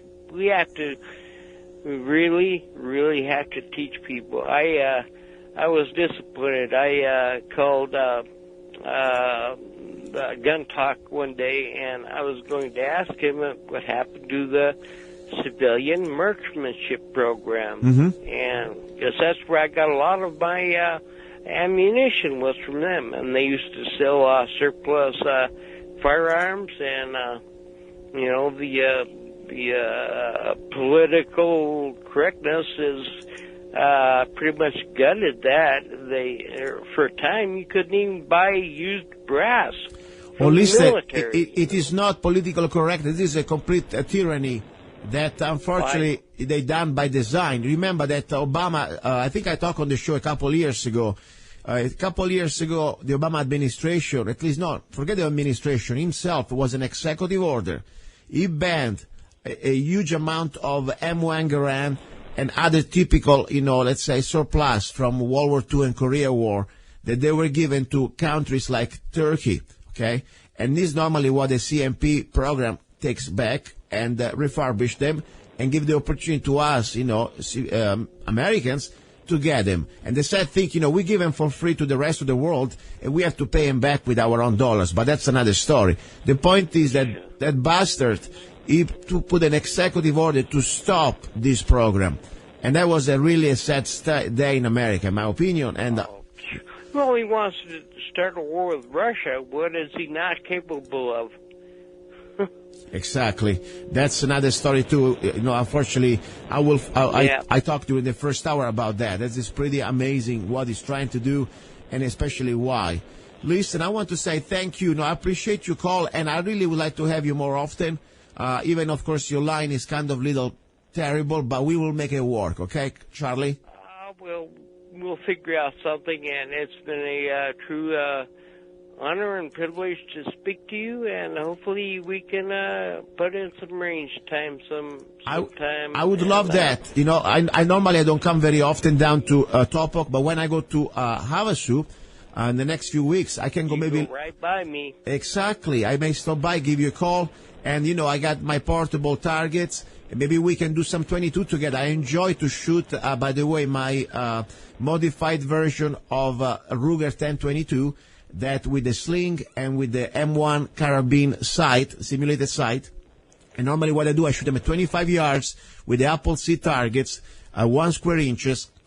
We simulate the 4 minutes of angle, and it's very much fun, and you can shoot that rifle at any backyard almost, Everybody can find 25 yards and have a little 1 square inch targets, and do great practice for marksmanship, and it's very much fun. I will bring my 1022 and we can shoot that together, okay? Well, I'm just waiting for you to send me that 50 caliber Barrett. I won't be horrified at all. Oh my God! It'll be really good. I'm telling you, that was it was a stressful day for no reason, because I tell you, when you have the New York Police Department calling you and they say we got your rifle here. What? I didn't send it to you guys. And, you should have sent it to North Korea. Yeah, right. Oh, even God better, bless you, brother. And, hey, thank you so much for the opportunity. And keep safe out there and be prepared for everything. Yes. Listen, thank you very much, Charlie. Talk to you later. Okay, guys, a little break. You're listening to Love, Guns, and Freedom with Luca-Zanna. Do not go away. Don't tread on us. Do you want social justice? Now I give you social justice. The Zanna way. Don't trade on us the Freedom Rifle by Zanna. The most affordable military-grade semi-automatic AR-15 rifle in M4 configuration. Chambered in 223 Wild that can shoot both 5.56 NATO and 223 Remington. 4 minutes of angle for just $499. Made in the USA. Get your Freedom Rifle now. We need every law-abiding American armed with knowledge and at least one military rifle, ready to defend good against evil. With every Don't Tread on Us rifle, you will get free parchment replica of the United States Constitution, free digital CD, Don't Tread on Us, free ebook, How to Become a Rifleman, free t-shirt, Slaves Are Never Armed, I Am Not a Slave, free 30 rounds magazine, we're allowed by the law, free laser engraved ejection port, Don't Tread on Us, for just $499. Go to www.freedomrifle.com, www.freedomrifle.com. Get your Freedom Rifle now. Here we go. We are back into the studios here. You're listening to Love, Guns, and Freedom with luca-zanna on KTOX 1340 AM and United States.FM network. Second hour. This is the second part of the second hour, all about guns and training. Now, before we go ahead, I wanted to continue a little bit the conversation that we were having last Sunday about these concealed carry classes, permit classes that my name is luca-zanna, I speak for myself, I'm creating, and I also be sharing and teaching here in Lake County, Arizona. These are for the CCW classes for the state of Arizona. Now, the purpose of these, let's say, sharing it, all this curriculum on the air, to give you an idea, it's to give you an idea of exactly what type of material you will be at least learning, okay? And maybe you may not learn everything, because sometimes the assimilation, it takes more time, and in just a few hours, this is a lot of information. But this is the point I'm trying to do here, is to give you more than normally the average now requirement as to be fulfilled. We will give much, much more. So much that I want to, for me, almost let you go from the class with your head exploding. Why? Because, you can always learn more. And more important, you know now, or at least you will know then, after the class, the things you do not know. And I hope and pray you will find for more training. That's all I can say. So, that's pretty much the story. By the way, we almost filled the class in Kingman at Shots, a Shots gun shop in Kingman, and exactly it is on the Airways. It is already almost full, by the way. And don't forget, I offer a special. If you're a single mom or a person with proven disabilities, and always the discretion of the instructor, that would be me, I would give you a free class. It's $85 value. So that's all I can say. I want to help everybody I can, because I always believe, first of all, why single mom, Luca? And I've had some idiots out there, you try to, flirt with them. Listen, that's fine. We can play around, that's fine. I'm not going to get mad. But the reality is this, why? I tell you why. First of all, I was raised by a single mother, okay? And I know what it means to be, to have a mom alone, that unfortunately is not a fatherly figure to protect the family. And unfortunately, in Italy, don't even have that type of right of self-defense. So I wish my mom had the chance to carry a weapon, but that's another story. Now, so I really feel sympathetic towards single mothers that they don't have a man in their family, okay? And when I say single mothers, doesn't mean that you are married or not. I don't care if there is a government marriage. All I care that you have a man, real man, that is taking care of you. That's the bottom line. And please don't show up like now, just because you,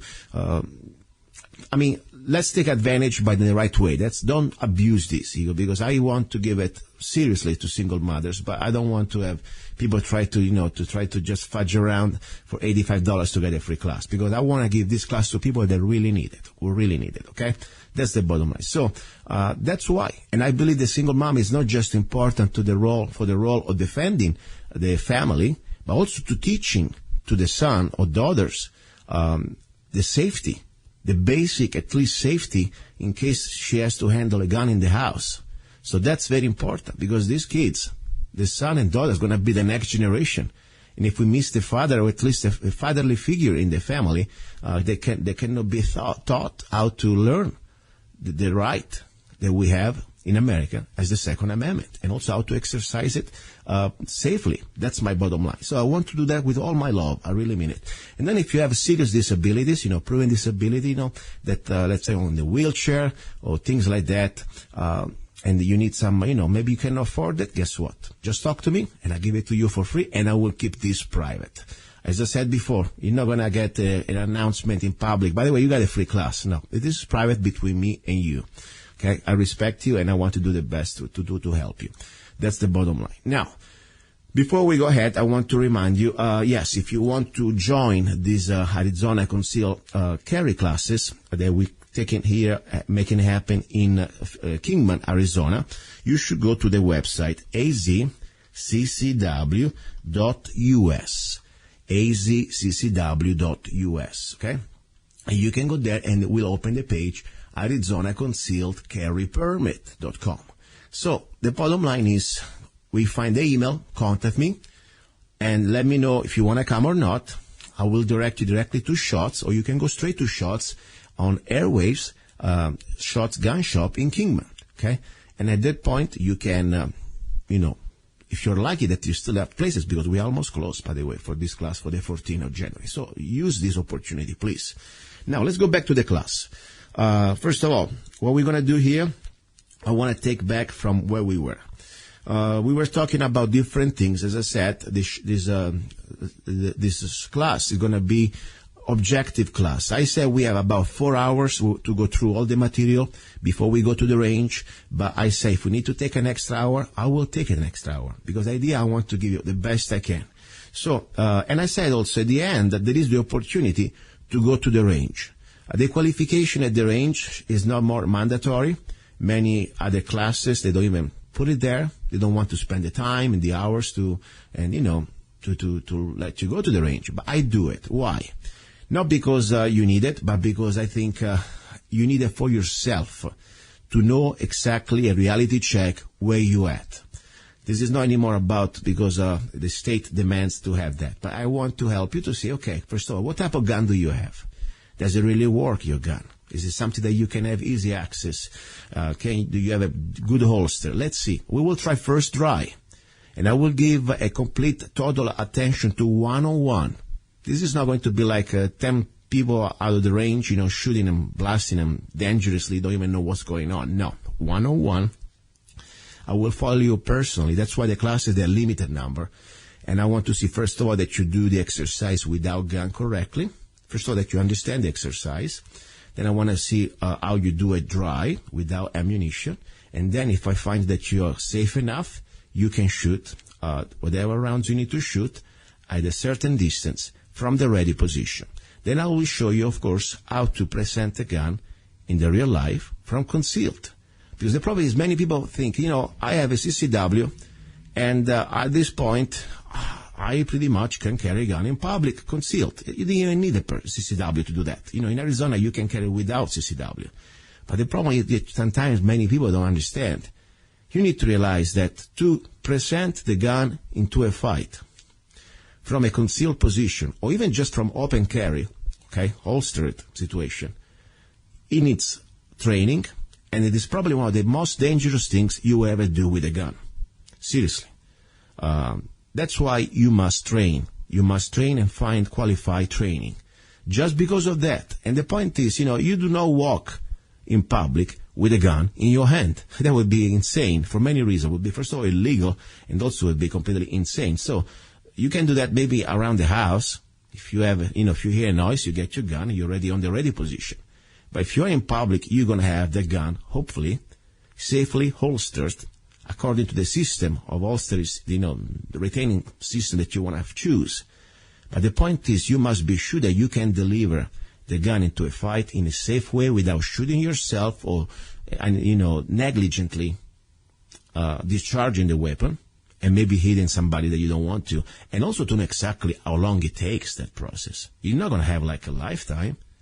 That's why normally when we train, I know that it's like almost you need to keep your logbook, at least for me. I know how many split of a seconds I need to reach the gun and how many seconds, I don't even say seconds, second I need to deliver the gun for the first round, at least, into a fight. And this is something we can learn together. I'm not going to tell you that in that day, after the class, when we go to range, you're going to learn all this, because they're going to take probably more time, more education, more time. But at least you know what you do not know, and you will say, wow, at least I realize my limitation. That's pretty much it. And we have fun. I want to have fun also, okay? So now, the focus I would like to talk today It is about accessing the gun, you know. We talked last Sunday, there are different type of holster system, you know, whatever, depends on whatever situation you are. Depends on your body, depends on your lifestyle, depends on what type of work you do. You know, if you're a man or a woman, may be different. But whatever you're going to pick as a concealed system, stick with that, okay? And train with that. That's the most important thing I can tell you. As I said, if I had to choose one and one only, and that's normally what I choose, the faster and the safest way to conceal a gun on your person. First of all, it's on your person. I don't like it, purses. I don't like to have this gun separated from my body because you can always drop the purse somewhere. But the point is, in case, you know, let's talk about on your body.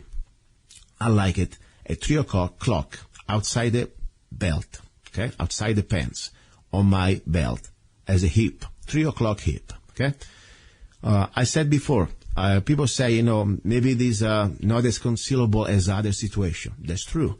But I tell you, I don't wear any type of long coats or things like that. Even summertime here in Arizona, when I wear shirts, just long shirts, if I put it at 3 o'clock, it's always covered. Yes, maybe sometimes some wind may blow it out, but seriously, I never had a problem unless really I go in extreme situations.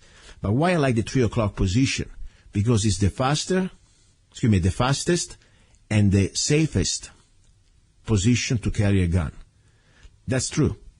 You know, I talked to you last Sunday about, you know, the cross draw.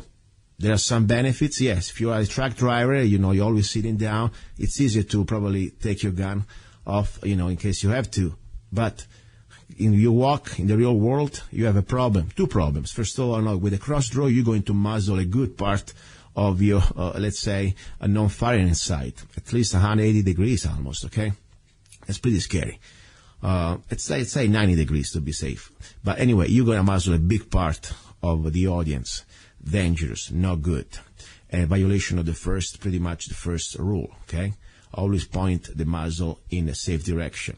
And then the second thing, another important thing, as you said, if you carry the gun as a cross draw and you walk in public and somebody spot the gun on you, all they need to do is come close to you.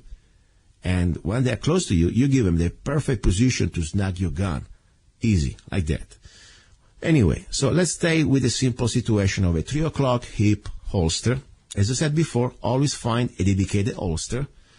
Stay away from the floppy Velcro stuff. Really not responsible choice, my opinion.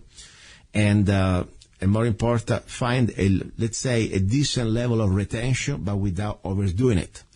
You know, we don't want to go into 2 or 3 levels of retention because at that point you would be so much training you need. I mean, cops or agencies, sometimes they have to do this type of standard because they have some policies. For me, the only policy is that the gun doesn't fall out of the holster in case you are in awkward position. And, let's say, with a reasonable level of retention in case somebody's trying to snuggle the gun out of you. But the point, you need to avoid that period because that's why when you have a gun, hopefully you're going to have it concealed. And hopefully you always know how to retain it. And we will talk about that during the class, you know. So, for example, when I go to Walmart or I go to, shopping, and I'm in line, first of all, I try to stay concealed. But in case I'm open carry, I know exactly my elbow where it's going to be. And I always keep an eye who is behind me. And I would never put my back completely behind in a way that somebody could get my gun. I'm always going to get myself on a side. I mean, this is people say, "Oh, you paranoid." No, I try to be responsible. The last thing I want is a bad guy getting my gun and committing a crime and maybe killing me too. That's why we got to go to thinking. That's why the class is going to be helping you think. Think, okay? We got to think. So anyway, 3 o'clock. Now, let's start with the 5 steps how to introduce the gun into a fight. There are different schools, different systems.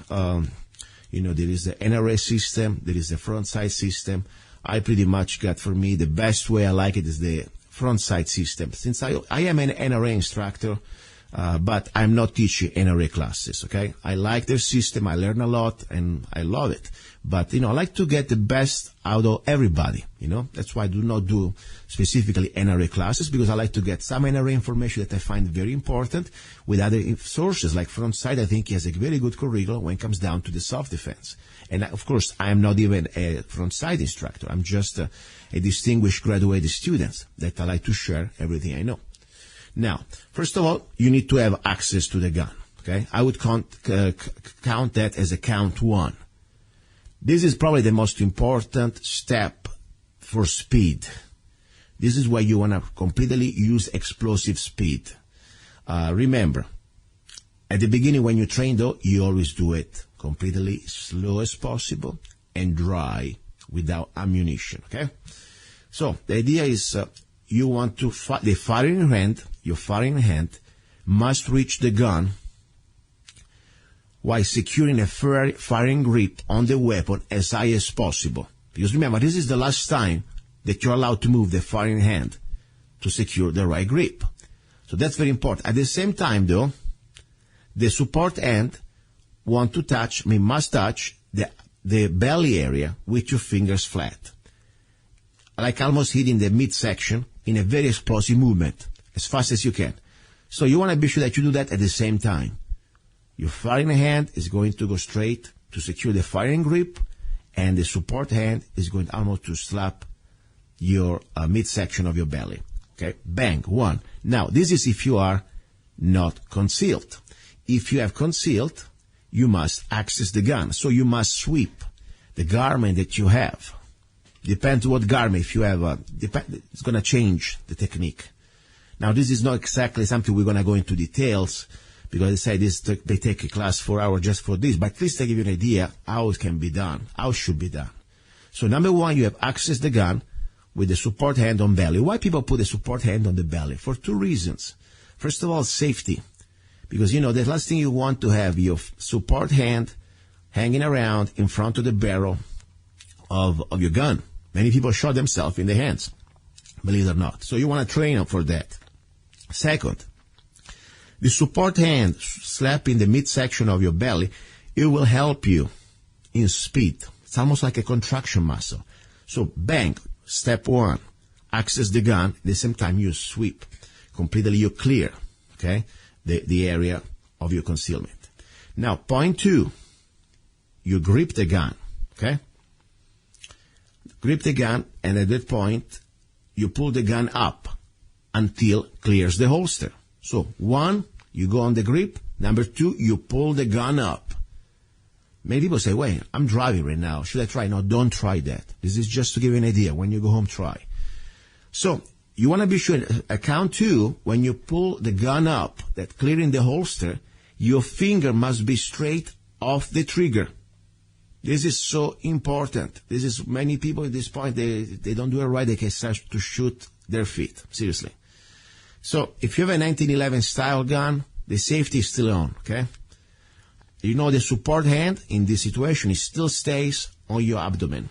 That's very important. So count two, bang, pull the gun up and clear the holster. Number three, finger straight. At that point, safety, in my opinion, at this point, if you're going to, let's say exactly, you want to call this one rotate, okay? You rotate the muzzle, okay? At that point, rotating the muzzle 90 degrees towards the target, I can have already my safety off. Because in case I have to shoot from this position, from close situation, I'm ready to go. In case you have a safety like in 1911. So I would do this at this point like rotation. So you rotate the gun. At that point, what happens? There is a stage 4. Stage 4, it's like almost crossing each other. Okay? At that point, you start to cross each other. Your firing hand is going to be met by the support hand close to the stern of your belly. Okay? You don't want to do in front of you. You want to do exactly in front, attached to your belly. It may be difficult sometimes to explain this without seeing it. It's much easier to see it. But I tell you, at least gives you an idea. So you have, at this point, we are at this conjunction of your firing hand getting close to your belly and the support hand connecting to your belly. This is very important because this is where we create a proper two-hand grip. Okay? It's very important because at this point, we are already on target if we have to. And remember, in some situations, you may not even need to completely extend the hands. But I'll give you now the final count. It's going to be completely to on target. Okay? So now you bring the gun on target. You're going to, of course, acquire the side alignment. You will focus on the front side. You already created that isometric pressure between the firing hand and the support hand. You want to bring the gun to the eye level. You don't want to lower your head to the gun level. And at that point, you decide if you have to shoot or not. That's very important. As I said, it seems difficult because right now we are over the radio, but it's very simple. You want to try this dry, slowly, do it correctly. And then when you do correctly, it's going to get smooth. Smooth also is going to get fast. Okay? You don't want to aim for fastness, for speed. Speed comes naturally. This is one of the most important exercises, in my opinion, because as I said, handgun is an emergency tool. Normally, we have a gun as an almost reactive situation. Okay? But as a law-abiding person, we don't walk with a gun on our hands looking for trouble. We are here minding our business, and unfortunately, in a split second, we may decide if we have to defend ourselves or not, or if I have to engage a bad person to defend an innocent. But the point is, you need to be ready to deliver the gun into a fight in a professional, safe way, and fast if it's possible, or at least know your limitations. Now, this is pretty much the little topic I wanted to touch with you about this. And if you want to know more, by the way, I'm going to start posting blogs about this topic. I think it's a good idea. Please go to the website. I'll give you the website again, the new website about the gun, Arizona Concealed Carry Permit classes. You go to ArizonaConcealedCarryPermit.com, okay, or AZ CCW.us. I have a blog section, and I think it's a great topic to start to talk. And I will add a blog every time I can. So at least you can see how it's done with photos and maybe even a little video. Why not? I think it would be a great idea. And it's free, of course. So that's pretty much the story. Now, before I forget, I want to remind you also with the Don't Tread on Us rifle, the Freedom Rifle by Zanna. I had received great news from the trademark office, the United States Trademark Office. A few months ago, I applied for a trademark, Don't Trade on Us, the Freedom Rifle by Zanna. And with a little bit of time, a little bit of money, and also a little bit of luck sometime, But mostly, I did my own research, I must tell you. I was pretty diligent. I was able to trademark the name. And I think it's great. Why? Because I tell you, this product, I think it's really unique. There are out there many, AR-15, and thank God, because I like to have variety. I believe in free market. But at the same time, I tell you, I believe this little rifle, it is kind of unique in its own way. And the price is still the best price out there on the market. $499 for a U.S.-made rifle that anybody can shoot. It can adapt to any type of body type and is accurate out of the box. And you will see, of course, the 15 reasons why you should buy at least one Don't Trade on Us rifle. There are 15 reasons, believe it or not. You can go there to freedomrifle.com, and when you go there, it will direct you to a page, and there is at the bottom of the page 15 reasons why you should buy at least Don't Trade on Us, one Don't Trade on Us, the Freedom Rifle. And the latest reason was the trigger. We're using the lower from Plum Crazy Generation 2. This little trigger is amazing. Not only you have a lifetime warranty with the lower and the trigger, not only the trigger does not need any type of lubrication, but also is a super crisp and fast trigger. Watch the video that I shoot the trigger 5 rounds in 1 second, without any type of warm-up. I'm now looking for 6 rounds in 1.2 seconds. On video with timer, with the regular trigger out of the box from Plum Crazy. And then, more important, or as important, you have a just 3.8 pounds average on the trigger. We did a video at the factory with Plum Crazy trigger, 3.8 pounds, my Super Bushmaster overpriced rifle, and I had to put out, probably was 83 pounds for that trigger, for Bushmasters. Ridiculous. So check it out. There are videos there. I don't like just to talk about stuff. I show you with facts. All right. That was pretty much everything for today. You're listening to Love, Guns, and Freedom with luca-zanna. Do not go away. Ready for our number 3, an incredible guest, and incredible information. It's going to be all about love. Don't go away. It is time. Get your Arizona Concealed Carry Permit now with Arizona Concealed Carry Permit by Zanna Enterprises, LLC.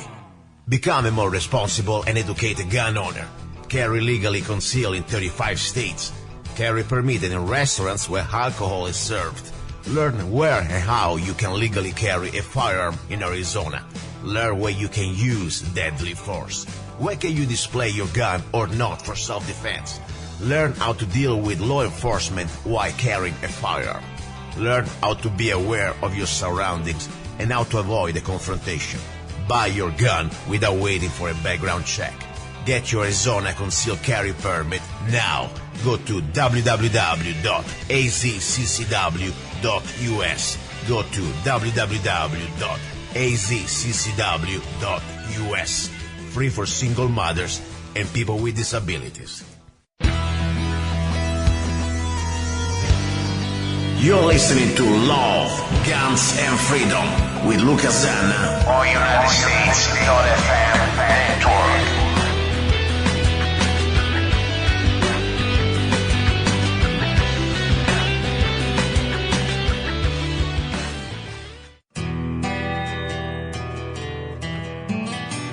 In this world where everything seems to be going sideways, when you need things set straight, Zanna Coffee Straight Shot Espresso. Start your day with a bang. The best organic and GMO-free coffee beans from around the world to amplify your senses and enhance love for life, liberty, and the pursuit of happiness. Zanna Coffee brings you happiness in every cup. Fair trade, certified, sustainable, organic coffee. That means we do not use slaves. Free Zanna songs with every coffee bag. Find Zanna Coffee at www.zannacoffee.com. www.zannacoffee.com. Don't be cheap. You deserve the best. Get Zanna Coffee at www.zannacoffee.com. Here we go, guys and girls. You're listening to Love, Guns, and Freedom with luca-zanna on KTOX 1340 AM and on United States.FM network. Final hour, the hour about love. Well, I've been almost waiting for this day for what? A couple of weeks at least. I've been in touch with my new Facebook friends. My friend from Denmark. I call her the pagan goddess. Okay, Freya. I figured out also how to say it. I'm not really know much. That's why I'm here. I want to learn. That's my main goal. When I meet interesting people like Soren from Denmark, I always find fascinating because I find the opportunity to open my horizons to new information. I like to study everything. And normally, what I like about the show, that we are not here to judge others. For me, we are here to learn from others. That's the idea. And as I said before, normally I do not bring religion into my show because it's personal for me. It is my personal beliefs. I think really religion is a private matter, and I consider myself a Christian. Even, of course, I do not have any middleman between me and my God. At the same time, I also realized that I went through this process. Let's say, since I was a child, I was born in Rome, I was born Catholic, and I never liked the idea that I have a man dressed as the Pope to be my king, because I don't have any kings. I don't bow down to any man or women. That's the bottom line. And I didn't like the idea. That's why I left the Catholic Church, but that's another story. Now, for me, it is very important as a Christian to not just understand others, but also to, I say, even accept in a way that I'm not here to do any type of favor. I really like to think that we are not here to judge others. And everybody should have the freedom. That's why the show is called Love, Guns, and Freedom, to choose whatever they want to be, wherever they want to believe and, let's say, worship. That's the bottom line. And if we meet the condition that we respect each other, we are not here to force each other in our beliefs. I think this is beautiful. Everybody should follow their religion or their belief. You know, I'm not even a religious person because I don't believe in any organized religion, but that's not about me anymore. It's about others. And, you know, one thing really bugs me, though, as I said before, I draw the line on one particular group. When there is a religious group that become a cult and they try with force, according to the scriptures, to impose their beliefs to others, that's where I draw the line. And this is not more about having a conversation or learning from each other. For me, at that point, you become a pain in the ass and you will be dealt accordingly. Accordingly means, you know, everything, let's say, proportional to what you're trying to do. And you know very well, I want to be specific. I'm not here to be shy about it. You know, according to the Quran, the infidel has 3 options. One is to convert. The second one is to pay a tax called Dima, because after all, you are a B citizen. The third one, you know, you have to die. Simple as that. So that's the situation. I'm going to be very straightforward. This is no apology about it. And then people say, you know, I know a lot of good Muslims that are really good people. Well, guess what? Maybe they're good people, but they're not good Muslims. Because if you're a good Muslim, you got to follow your book. And your book, unfortunately, in my opinion, sucks. That's the bottom line. And what I'm saying right now, I know very well that if I was right now, for example, in countries like Sweden, Denmark, Italy, I would be probably arrested, at least. Guess what? TS, tough S. That's all I can say on the radio. Doesn't work here. That's why I'm in Arizona. Now, my point is this one. I want to bring this human being, this person that I really like a lot. She has a lot of great, important information to share about, not just about her belief, but also about her reality, where she's coming from, why she left Denmark, what's happening right now in Europe, all her dreams and fears. Her name is Soren, and I'm proud to call Soren my sister in freedom. Soren, are you there? I'm good. How are you? Very good. So listen, finally, I said, you know, it took me kind of an interesting time because even you are not that far, you're just in Canada after all. You are not from Mars, okay? But between, you have a pretty busy schedule. You have a mother, you have a worker. By the way, I'm really excited about what type of work you do. Can we say what do you do as work? Because it's kind of different for a lady, a young woman. What do you do for a living? Sorry. Welding. It's a fabrication shop. Okay, welding. So you were, you know, it's a dangerous job, by the way, because, you know, you can hurt yourself, not just tripping on things, but, you know, I see a lot of flames, a lot of sparkling. Now, you got some nice, cool photos on your Facebook page. You got this mask and, you know, the gloves and everything else. It looked like you're almost going to attack a dragon. And, of course, you're just working with metal. So I think it's a very unusual work, at least for, you know, the average lady out there. Normally, women don't do that type of job. So congratulations. You are the true spirit of freedom when it comes down to, you know, independence. Now, you are right now in Canada. Exactly which part of Canada? Right out on the Pacific coast, Vancouver, basically. Just outside of it, in the suburb of Burnaby. Okay. And you originally came from Denmark. Not that long ago. How long ago you left Denmark? Well, just returned from there early September. Okay, so... But I was here before. You have been back and forth. Just a question, why Canada? I mean, you left Denmark for a reason, then I'm going to ask you why. You know, I'm a curious guy. But also, I'd like to know why Canada? You know, I'm very curious. I'm worse than a woman when it comes to curiosity. So why did you leave Denmark, and why you came to, let's say, Canada? Why not to America? Well, mostly just because I've been here before, and so I kind of set down some roots, and I knew it, but North America in general is just preferable. But yeah, I was already familiar with this place. Okay. And why did you leave your beautiful country? I mean, I've never been in Denmark, but when I was younger, I met a friend from Denmark. We used to be surfing together in Canarias Islands, Fuerteventura, Gran Canarias, Tenerife. Oh, yeah. I had a great time with them. They were a great surfer, windsurfer. And I also had some girlfriends, and they were great ladies. And but why did you leave Denmark? I'm just curious. Well, mostly it's what's going on there right now. Is way up in Nordjylland. That's the farther northernmost tip of the peninsula. Hjoing is the largest nearby town there. They opened, they say refugee. They're not refugees though.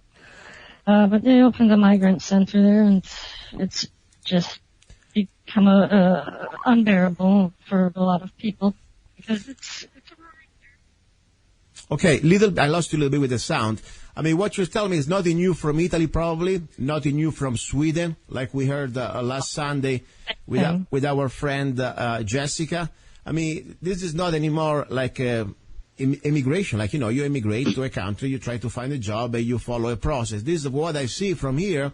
I have family in Italy. Not assimilating at all. No, it is. By the way, it's impossible to assimilate with some groups, and I'm telling you why. And this is me talking. By the way, I want to remind to the listeners, just because of the things I'm going to say right now, and pay attention, I don't hate anybody, but just because of my freedom of speech, what I'm going to tell you in the next few minutes in this interview, if I was living right now in Europe, doesn't matter where, Italy, France, France especially, they love that, Germany, England, I would be at least arrested, at least, because there is no freedom of speech. You cannot even have the freedom to give your opinion, to share your opinions on things. You would be prosecuted for hate speech. That's supposed not to happen. Yeah. It's called freedom of speech. But on top, I don't hate anybody. I know that you don't either. We are just talking about real facts. For example, immigration is a process that comes with integration. Like you did, you come to Canada, you speak English, or you speak whatever language they speak there. Yes, you don't go out and try to impose your values, your religions, your beliefs to people with violence or force. You try to integrate, like I did here. Try to speak English even with my problems. But the point is, we are here as immigrants. But the point is, unfortunately, it's true, it's a fact. There is a certain group out there, and this is me now going for the extradition to Europe, probably. Bottom line, if you are a follower of the religion of peace, with 2E, bottom line, what happened to you, my dear friend, if you're a really good Muslim, you are a problem. You're a pain in the ass. And I tell you something, yes.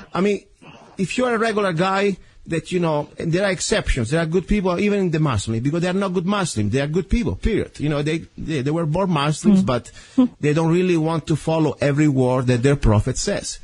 But if they want to follow the words by words of their prophet and the Holy Book, I'm sorry, there is no integration with the civil society. That's the reality. So now, why exactly, must be something maybe happened to you? You were living in the country or in the city when you were in Denmark? I'm just curious. My family had a farm out there. It's very much in the country. In the country? So you're a country girl. You got cows, you got chickens. What do you do? Horses, mostly. Oh, beautiful. Yeah. Beautiful. I saw, by the way, some videos of you that you were in the middle of this mystic forest, or in a forest. It's like kind of an interesting environment. It looks like almost out of a movie, Lord of the Rings. Calling the cows, man. Yeah. That one? You're talking to the cows come to you. That's an interesting conversation. By the way, I like also to play that video pretty soon. Now I will. But my point is, why, after all, maybe you were safe in that type of environment, or maybe you felt this pressure of this uncontrolled invasion. I don't call it immigration, invasion, even there in the country. To say that there's a little bit of pressure, that's an understatement. There's no help for anything if you report it, but they sexually harass or assault people. Myself and sister, wow. or one of them, they both had several. I don't want to get into details, but if you want, you don't need to answer, of course. But I'm curious, did they try to assault you physically? Yes. It didn't, get that bad. I was fortunate, but yeah, it's a problem, very big problem there. So that we uplifted. It's gone as far as we're concerned. It's in the past, and that's unfortunately that. You know what is sad? Unfortunately, your situation is not just like one isolated case that, there are bad people everywhere. But the point is, when it starts to become a statistic, and now we have statistics directly from their governments. I mean, Sweden is the #1 capital of rape in Europe, okay? I used to be one of the best places for, one of the highest in the world, actually. Yeah, in the world, you're right. And unfortunately, we're not talking about, we're not picking on people, we're just reading the statistics. The #1 perpetrators, they are immigrant Muslims. I mean, I don't know if it's something they drink in their water, or probably because the way they're raised as the education and cultural background coming from not even the Middle Ages. Middle Ages, they were pretty sharp. This is about Neanderthal times. It's in the Quran. Yeah, it's the Quran, exactly. It tells them how to behave and how to treat, what's the word, kafir, I think? Yeah, that's the infidel, us. Exactly. You are like treated. As a woman, you're worth 0. And then if you're a woman that is not even a Muslim, you're less than 0. I mean, you're worth less than a cow. That's you're a whore. Exactly. That's your most valuable position to them. And this is very sad because, first of all, I think it's called, in my opinion at this point, self-destruction. When you have a government that does not anymore protect its own people, but allows not only to completely become victims, but at the same time, it doesn't even give you the basic right of self-defense. Correct me if I'm wrong. I know the answer, but I want to always verify. You don't have a Second Amendment. You don't have the right of the citizen. Nothing like that at all. Right. There's actually a very relevant case. This was, I guess, in summer, and a 17-year-old girl, and I think this was in Copenhagen, and she actually stopped a would-be rapist with pepper spray. Wow. And she was charged with, I guess, criminal assault of some kind with a weapon. You can't defend yourself like that at all, and it's ridiculous. No, look, let me repeat to our customers. I'm always thinking about customers. To our listeners, okay, I'm a sales guy. Anyway, but my point, guys, ladies, we got it bad. Sometimes we understand we are not exactly in perfect shape. In America, we need to take it back, but guess what? We still have something that nobody else around the world has. It's called the Bill of Rights, and specifically not just the First Amendment. And right now, I would be arrested. They would send me the police storming my studio here if I was talking about this. Just the things I'm talking about here, the truth, just for my First Amendment. But more important, why is important, the Second Amendment, the right of the people to defend themselves, not just against, of course, the corrupted government. That's something that people don't want to say too much, but I'll say it. But also against the regular scumbags out there. That's our right. And I tell you, we have a right here in Arizona to carry without even a permit, just because you are a law-abiding person. Every day we should remember this and see how the rest of humanity is suffering because government, they are completely controlling and destroying the basic rights of self-defense. So I'm so glad at least you're making it one piece here with your family. And I feel sorry for the rest of your brothers and sisters and people, your countrymen, living there in this condition. But it's not just you guys in Denmark. I mean, in Sweden, you heard last Sunday.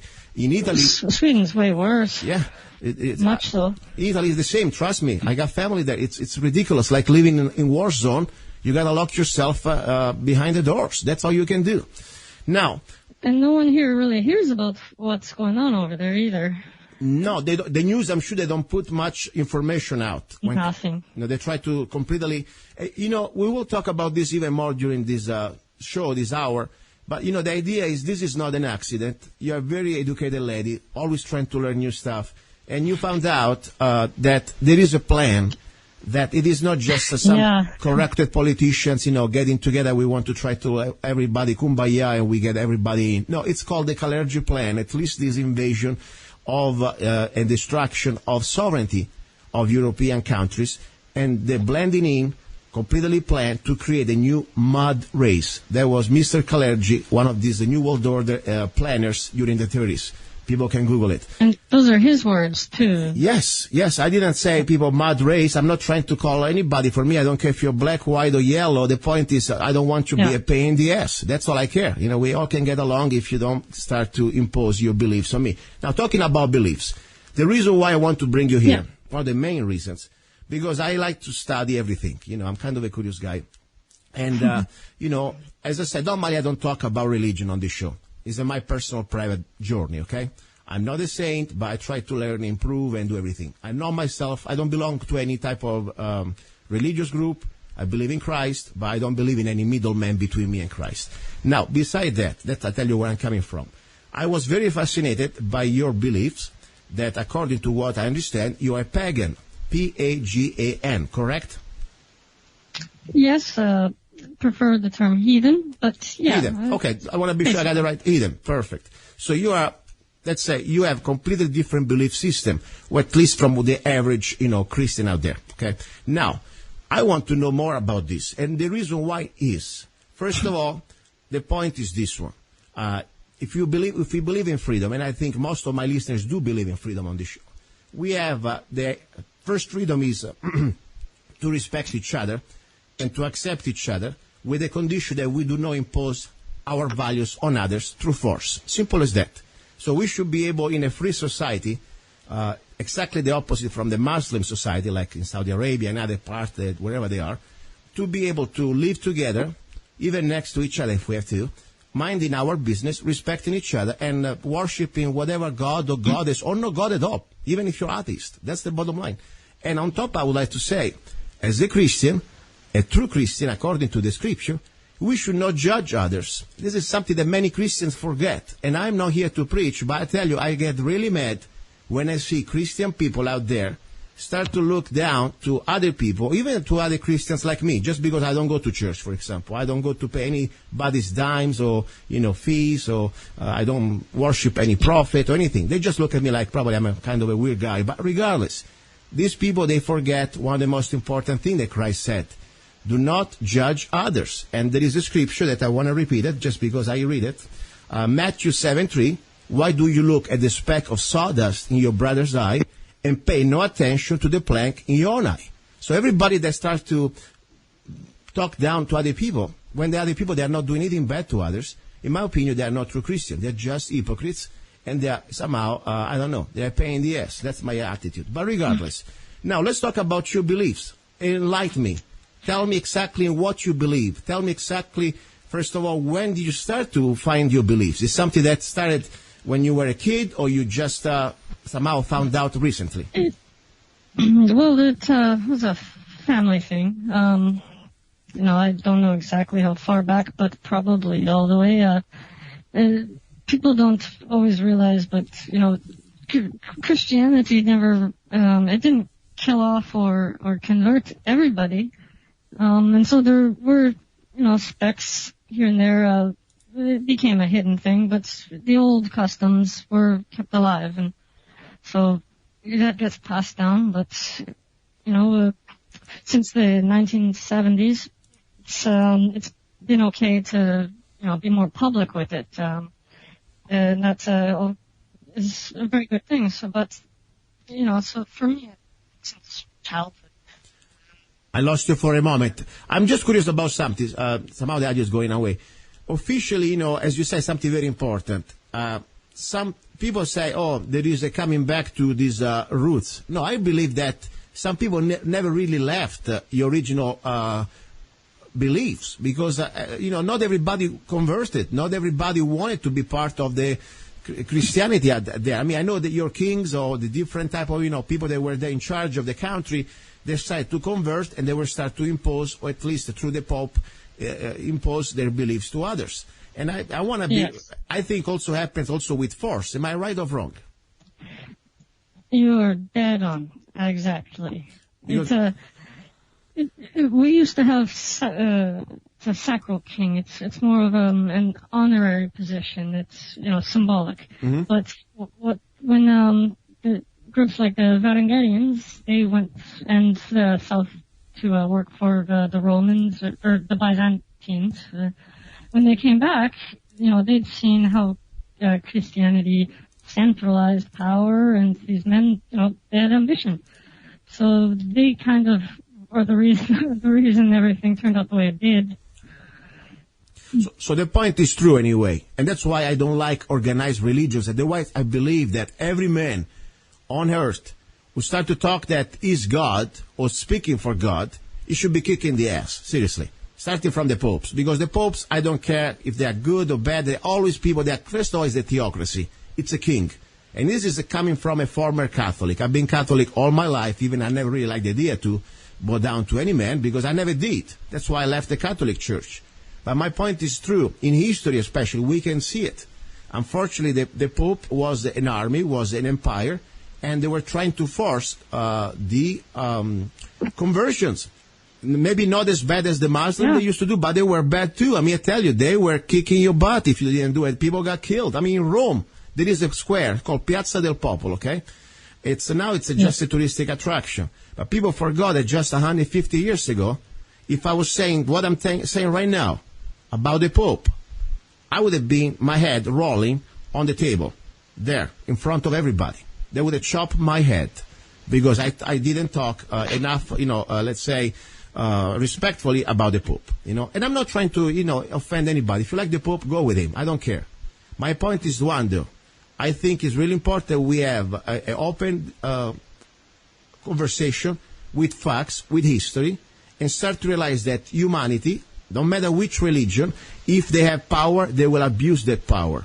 And that's in general. But when they use power through religion, I think it's a double scam. We got to really be careful, no matter which religion group you are. But now for sure we know that right now the last big pain in the ass that we have, it's the Muslim religion. Because they're still living in the Middle Ages, for what I know. Anyway, now let's talk about you and your beliefs. Now, what exactly do you believe? You have one God, one goddess, or you have a different type of, let's say, deities that you believe? Well, it's a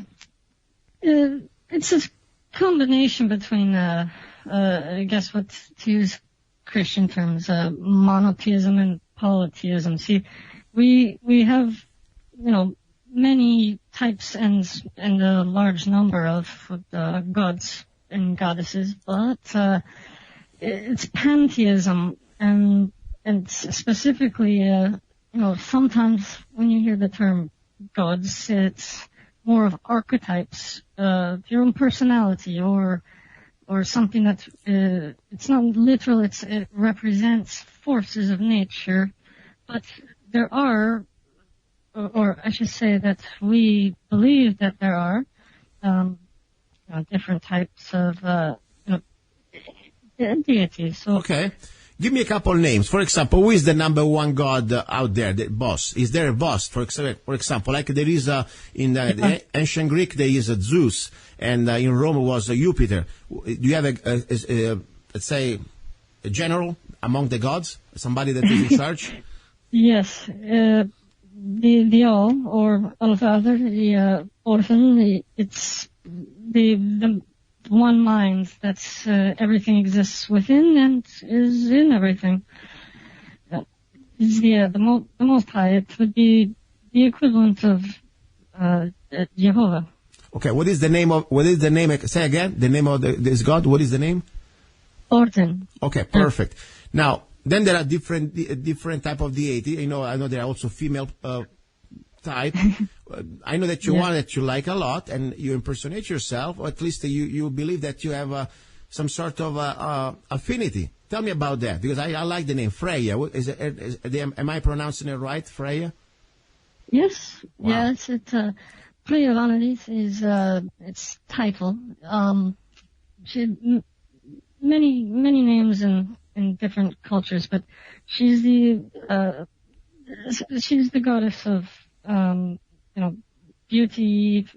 She's the epitome of the female form, love, and passions, but also, especially with the latter there, she is a goddess of war, death and whatnot, but it's also, through her that reincarnation and life all floats. So, you live, you die, you are reborn. Yeah, it's like almost like Minerva for the Romans, and Athena for the Greeks. This woman, very beautiful. Also, though it was a warrior, was also very wise. By the way, she was also the goddess of arts and wisdom. That was something I remember from the school time. Yeah. Interesting. That's very interesting. Now, I have a question. Do you have any special rituals? Like, for example, the Christian Sunday, gotta go to church. I don't know, the Buddhist must do something else. Do you have something little bit, let's say, coordinated, or you're just free to do whatever you want, whenever you want? Well, yes, we most certainly do have, certain ceremonies and rituals. There's different levels and types. I mean, for example, for the broad community, the more cultural side is the high festivals, and they very, very closely to resemble the Christian ones, because most of those, were taken from our customs. All. Like, for example, when I lose you, I kick in. Like, for example, Christmas, I know I study that. It's a variation, or at least has its roots in a pagan ritual, and comes from this Yule. That's something I just learned the word a few weeks ago. Interesting. Now, this is something important, guys, out there. This is not about trying to indoctrinate anybody. This is about learning. Learning different things from different parts of the world. The people say, what do we really care about this? I live in Arizona. I live in Laughlin, Nevada. Guess what? Maybe I'm going to save you some money to a ticket to Denmark, so you can learn what's going on around Europe. And I'll tell you, this is for me fascinating, seriously. I have in my library every type of book. Some books I know that they're also, for example, outlaw in Europe. I'm not a communist, but I have all the communist books. I'm not a Nazi, but I have all the Hitler books. I am not a fascist, but I have a Mussolini books, or whatever books coming from that type of situation. I have every books, every religion. And that's for me beautiful to find somebody like you that I can ask you questions and learn directly from the source, at least somebody that's practicing that, not just reading a book. But more important, what I want to say is this. We should be blessed here that we can at least have a chance, this is for me the true freedom and true love also. We can speak about our different beliefs, and nobody is imposing on each other's, and we respect each other's, and we love each other. I mean, I tell you, the idea that there are different type of loves, that. But the idea that, we can love our neighbor, we can love our next to us, even if they believe in something different. That's for me the essence of love, don't you think? Yeah. Also, real quick, just wanted to say we also, when you look at, with Europe, I just wanted to say all the different cultures across Europe, pre-Christian, they reflected within each other, just similar to the Romans and the Greeks. Yes. I lose you once in a while, Roman and the Greek. I lost you there. Somehow the line goes back and forth. Let me play 1 second since you're coming back. I have this beautiful video of you in front of these cows, beautiful cows out there. And you dress really like a goddess. I'm serious. People need to go find your Facebook page. It's amazing. And it's like 1 minute. Can I play it? If you want, yeah. Yeah, let me play it. This is going to be interesting, okay? It's not exactly the hit song from Michael Jackson, but it's very good. Honestly, I like even more. Stay there. This is Soren from Denmark in front of a beautiful pack of cows.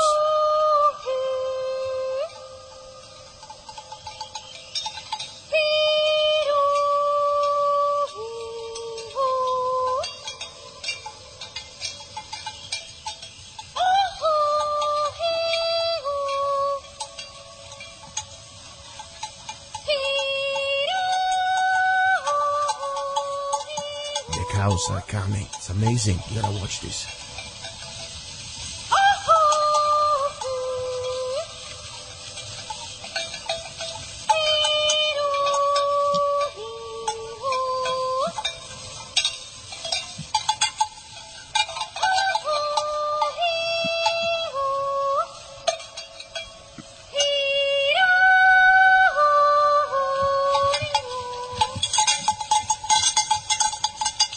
I mean, this is pretty amazing. I'm telling you, they're coming like you are, I don't know, you're calling them by name.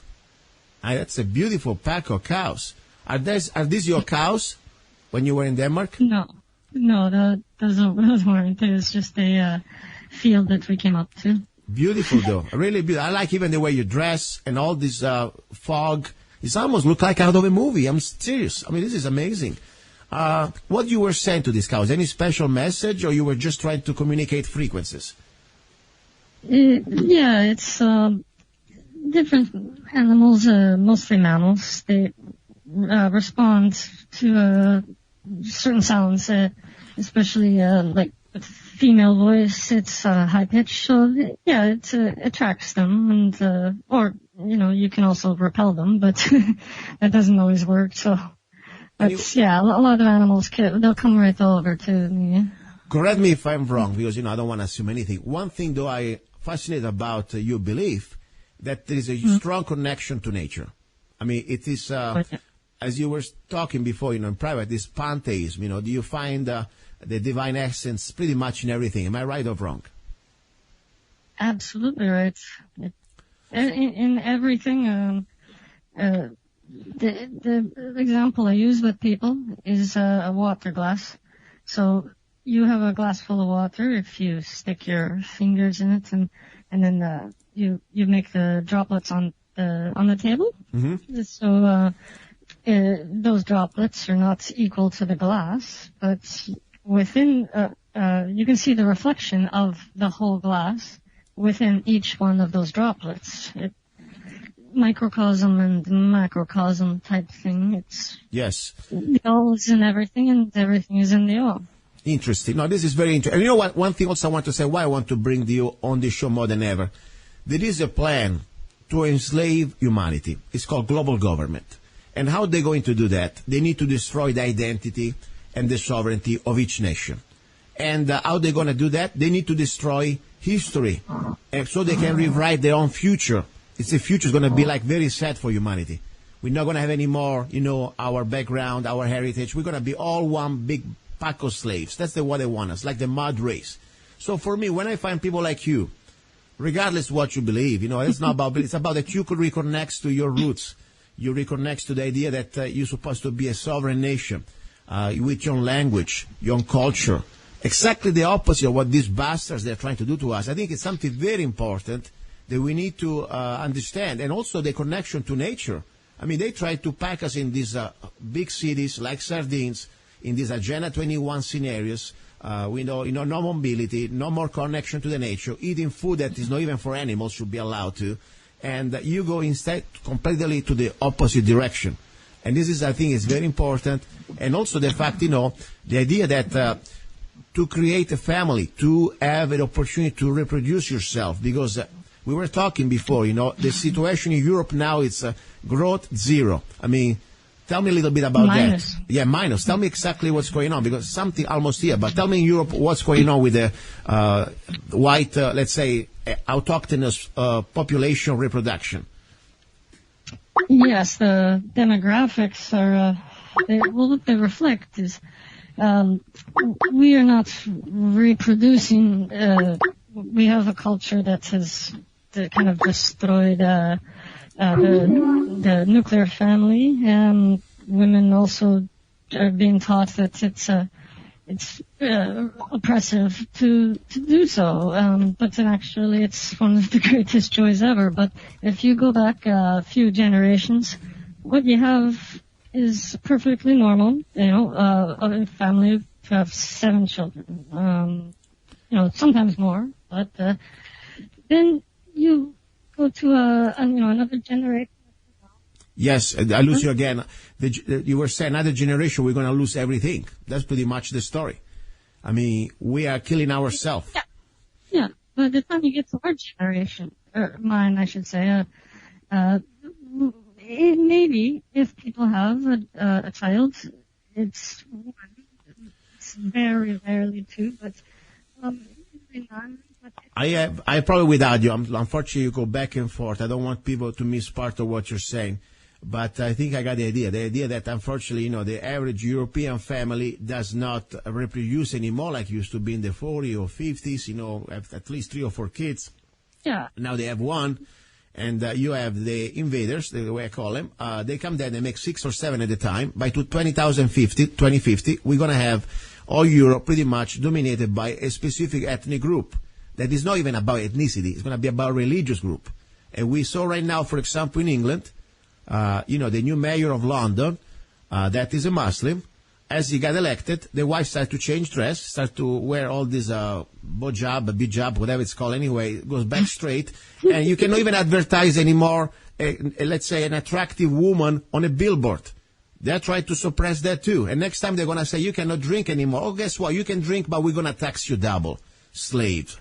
That's the story. Unfortunately, this is the situation. They will take us by the votes, first by the penis. They will conquer us by their penis and then by the ballot. Because they think to brainwash that, unfortunately it's true, most of Europe is called democracy. 51% of the morons, they can dictate what the 49% of the people was supposed to do. And that's the same thing they're trying to do to us in America, that we are not a democracy, but they try to make us believe. So I understand it's a scary, scary thing. Now... You're a republic. Yeah, we got to find a way to fight back. And this is why we're here. People say, what are you doing? Guess what? First of all, we are sharing facts. This is not an opinion. This is about facts. What's happening in Europe, you're sharing what you saw of your facts.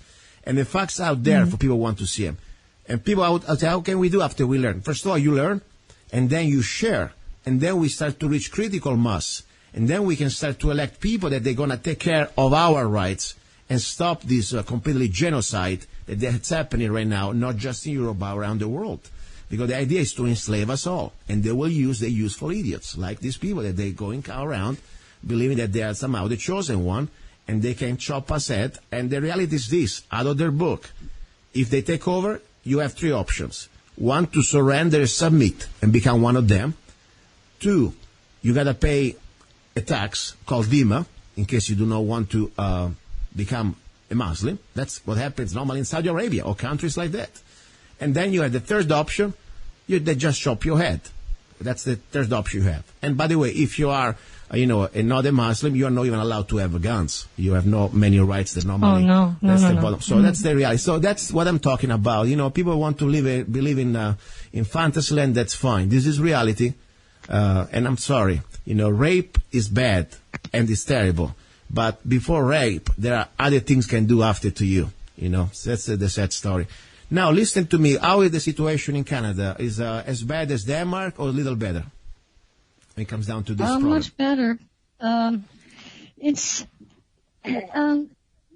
a lot like, from what I understand, the United States, but a little watered down on some rights or privileges here. But generally, there isn't quite as many, especially the Muslims who are here yet.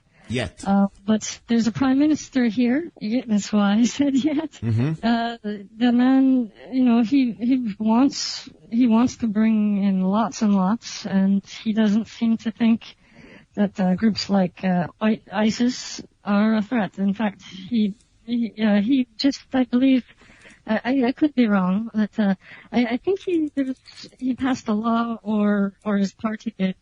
They passed something in Parliament. Say again, because I lost you here. Say again the last part. Okay. Yeah, his party, they passed something in Parliament making ISIS not a terrorist group. Okay, I heard you. Yeah, this is scary. The funny thing about ISIS, by the way, it was funded by the CIA and Obama administration, something that normally we forget. But regardless, they are terrible people. And, before even ISIS, the scary thing is they will try to pass, if not already passed, like, for example, is in Europe, a law that you cannot even criticize or express your opinions about this, like we are doing now. For example, if I was broadcasting right now from France, like Brigitte Bardot, the actress Brigitte Bardot from the 70s? Yeah. I mean, all she did a few years ago, she wrote a letter to the editor, very polite, nothing compared normally when I talk, that she was saying in very polite way that her country, France, is being invaded. And she does not even recognize it anymore by the Muslim. That's it. She stated a fact, by the way. Not even an opinion, my opinion. But the point is, she was found guilty of hate speech, and she had to pay, I think, about, 16,000 euro. Otherwise, she had to go to jail. That's the reality in Europe. So I'm afraid that Canada, unfortunately, you're still under the crown. I mean, the First Minister is just a puppet, but the real boss is in London. It's called the Queen. And don't get me talking about the Queen because I'm not exactly fond of royalties, but that's the reality, guys. So you have a little bit difference from America. Even they try to smash us down, but we have a Bill of Rights, and this is called freedom of speech. And there, unfortunately, I don't know in Canada how much you're going to have the chance still, but we got to fight it back. There was, but it's been taken away more and more and more in the last 5-10 years. Wow. Well, listen, all I can say, we still have life. When there is life, there is hope. Yeah. And we got to be here, do whatever we can. Now, I know that you're trying to, of course, share your information with others. And I like that. I would like to even, whatever way I can help you. I know that you would like to start your little broadcasting. Am I right? Yes, absolutely. That's the plan. Perfect. What is the name of the show? Please, I already know it, but I like the name. Say it again.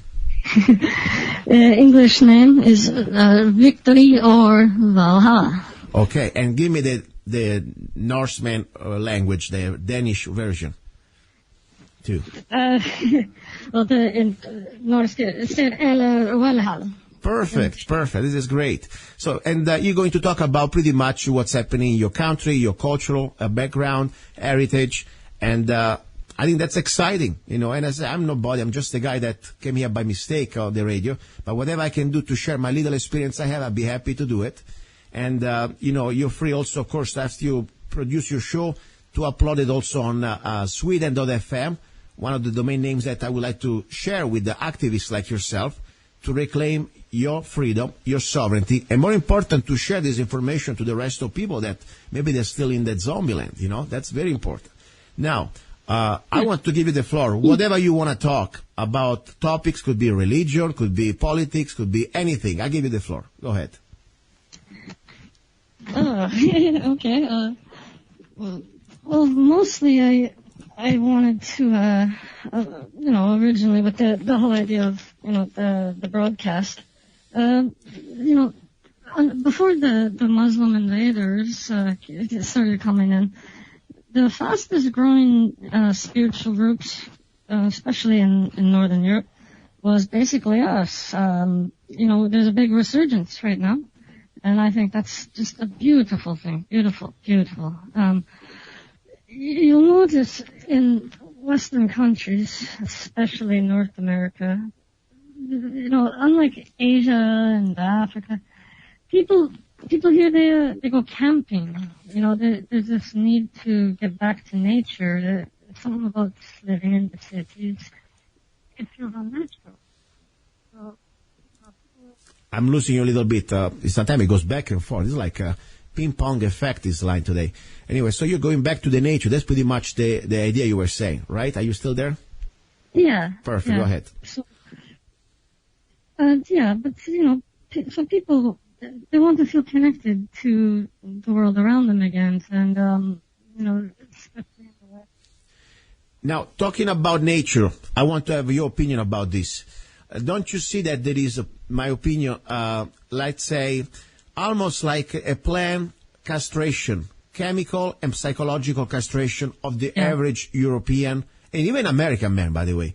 Am I crazy, or maybe there is something that's happening? Because I'll tell you something.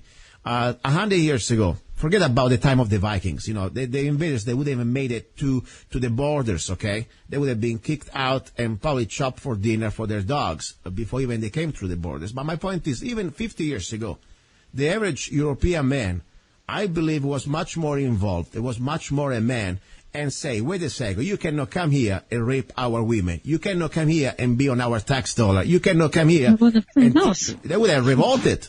Seriously, even in civilized Europe, they would have not put up with that.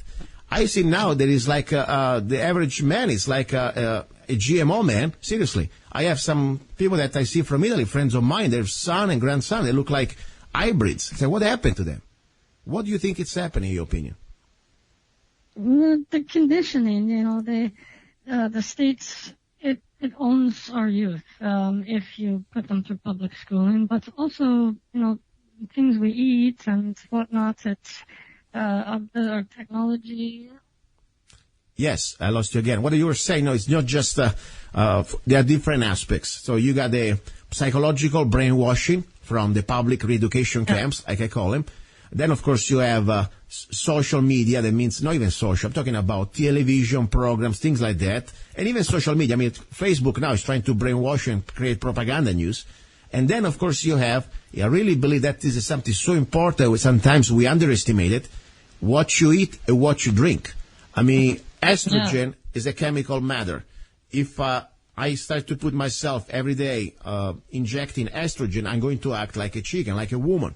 That's a fact.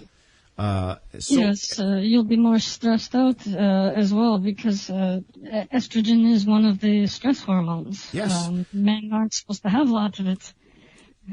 They're supposed to have testosterone. Yes, and exactly. And the stress is a part, but there's also the chemical estrogen that really we eat, even we don't want to eat it.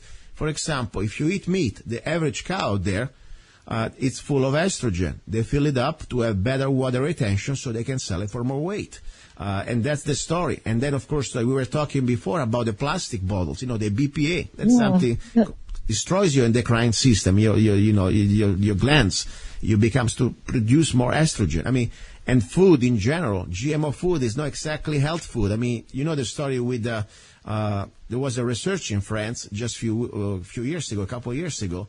They found that 6 generations of rats, lab rats, eating only GMO corn.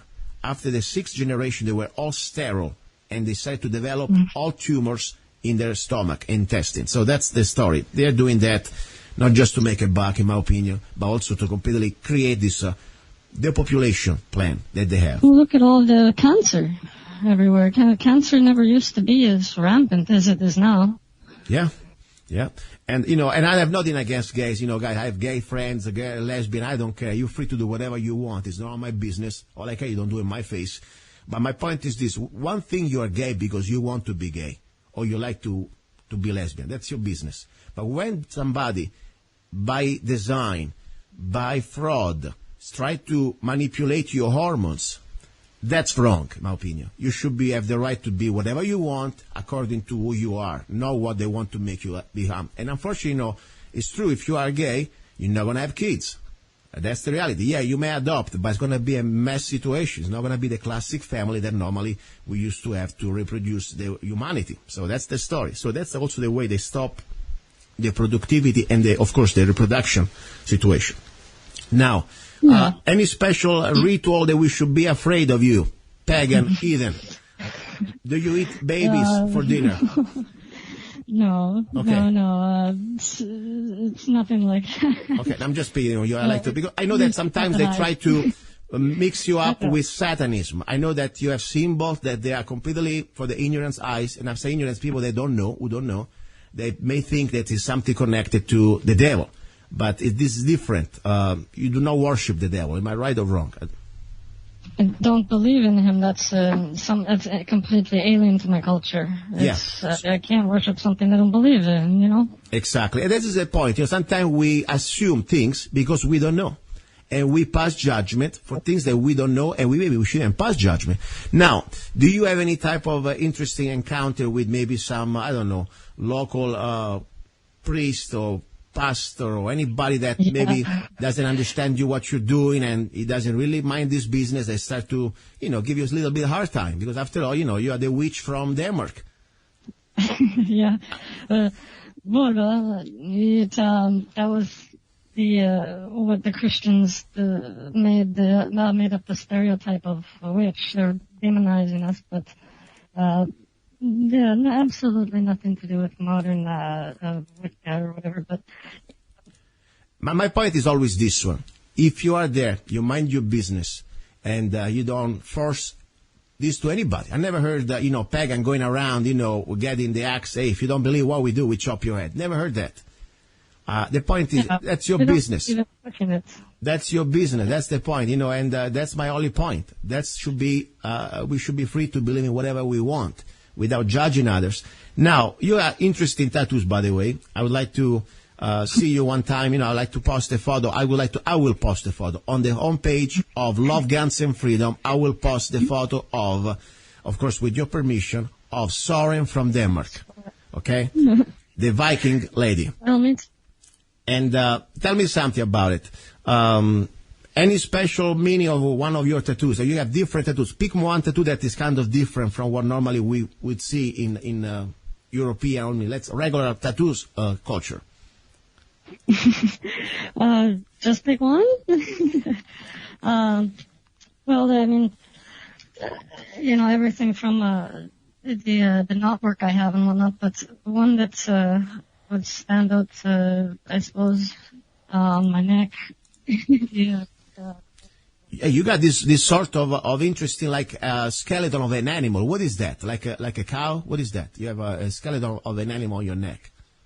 It's the skull of a bull's head. Okay, interesting. When did you do that? Year and a half ago, maybe, about that. Wow, very interesting, very interesting.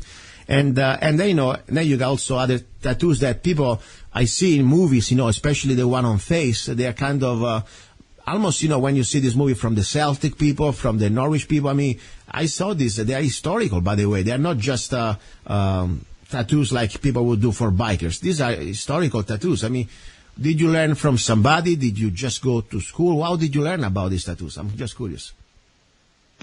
It's stuff that's been in the culture, right? But there's archaeological evidence. I mean, they found what they call bog bodies, and bodies that have been buried but actually preserved enough that you can see. I lost you again. This line is very weird, but yeah, you got historical things. No, this is very interesting. At least I want to say, first of all, thank you to be my Facebook friend. I know probably, when you talk to your Eden's friends, say, by the way, I'm a friend with a Christian. Are they going to get mad at you? No, it's, the opinion varies quite widely. No, I'm just kidding. I know that probably this, I talk to, beside you, other people like the same belief. They're very cool people. I never had any type of judgment or talk down to me. And even if I'm a Christian, they're great. They don't care.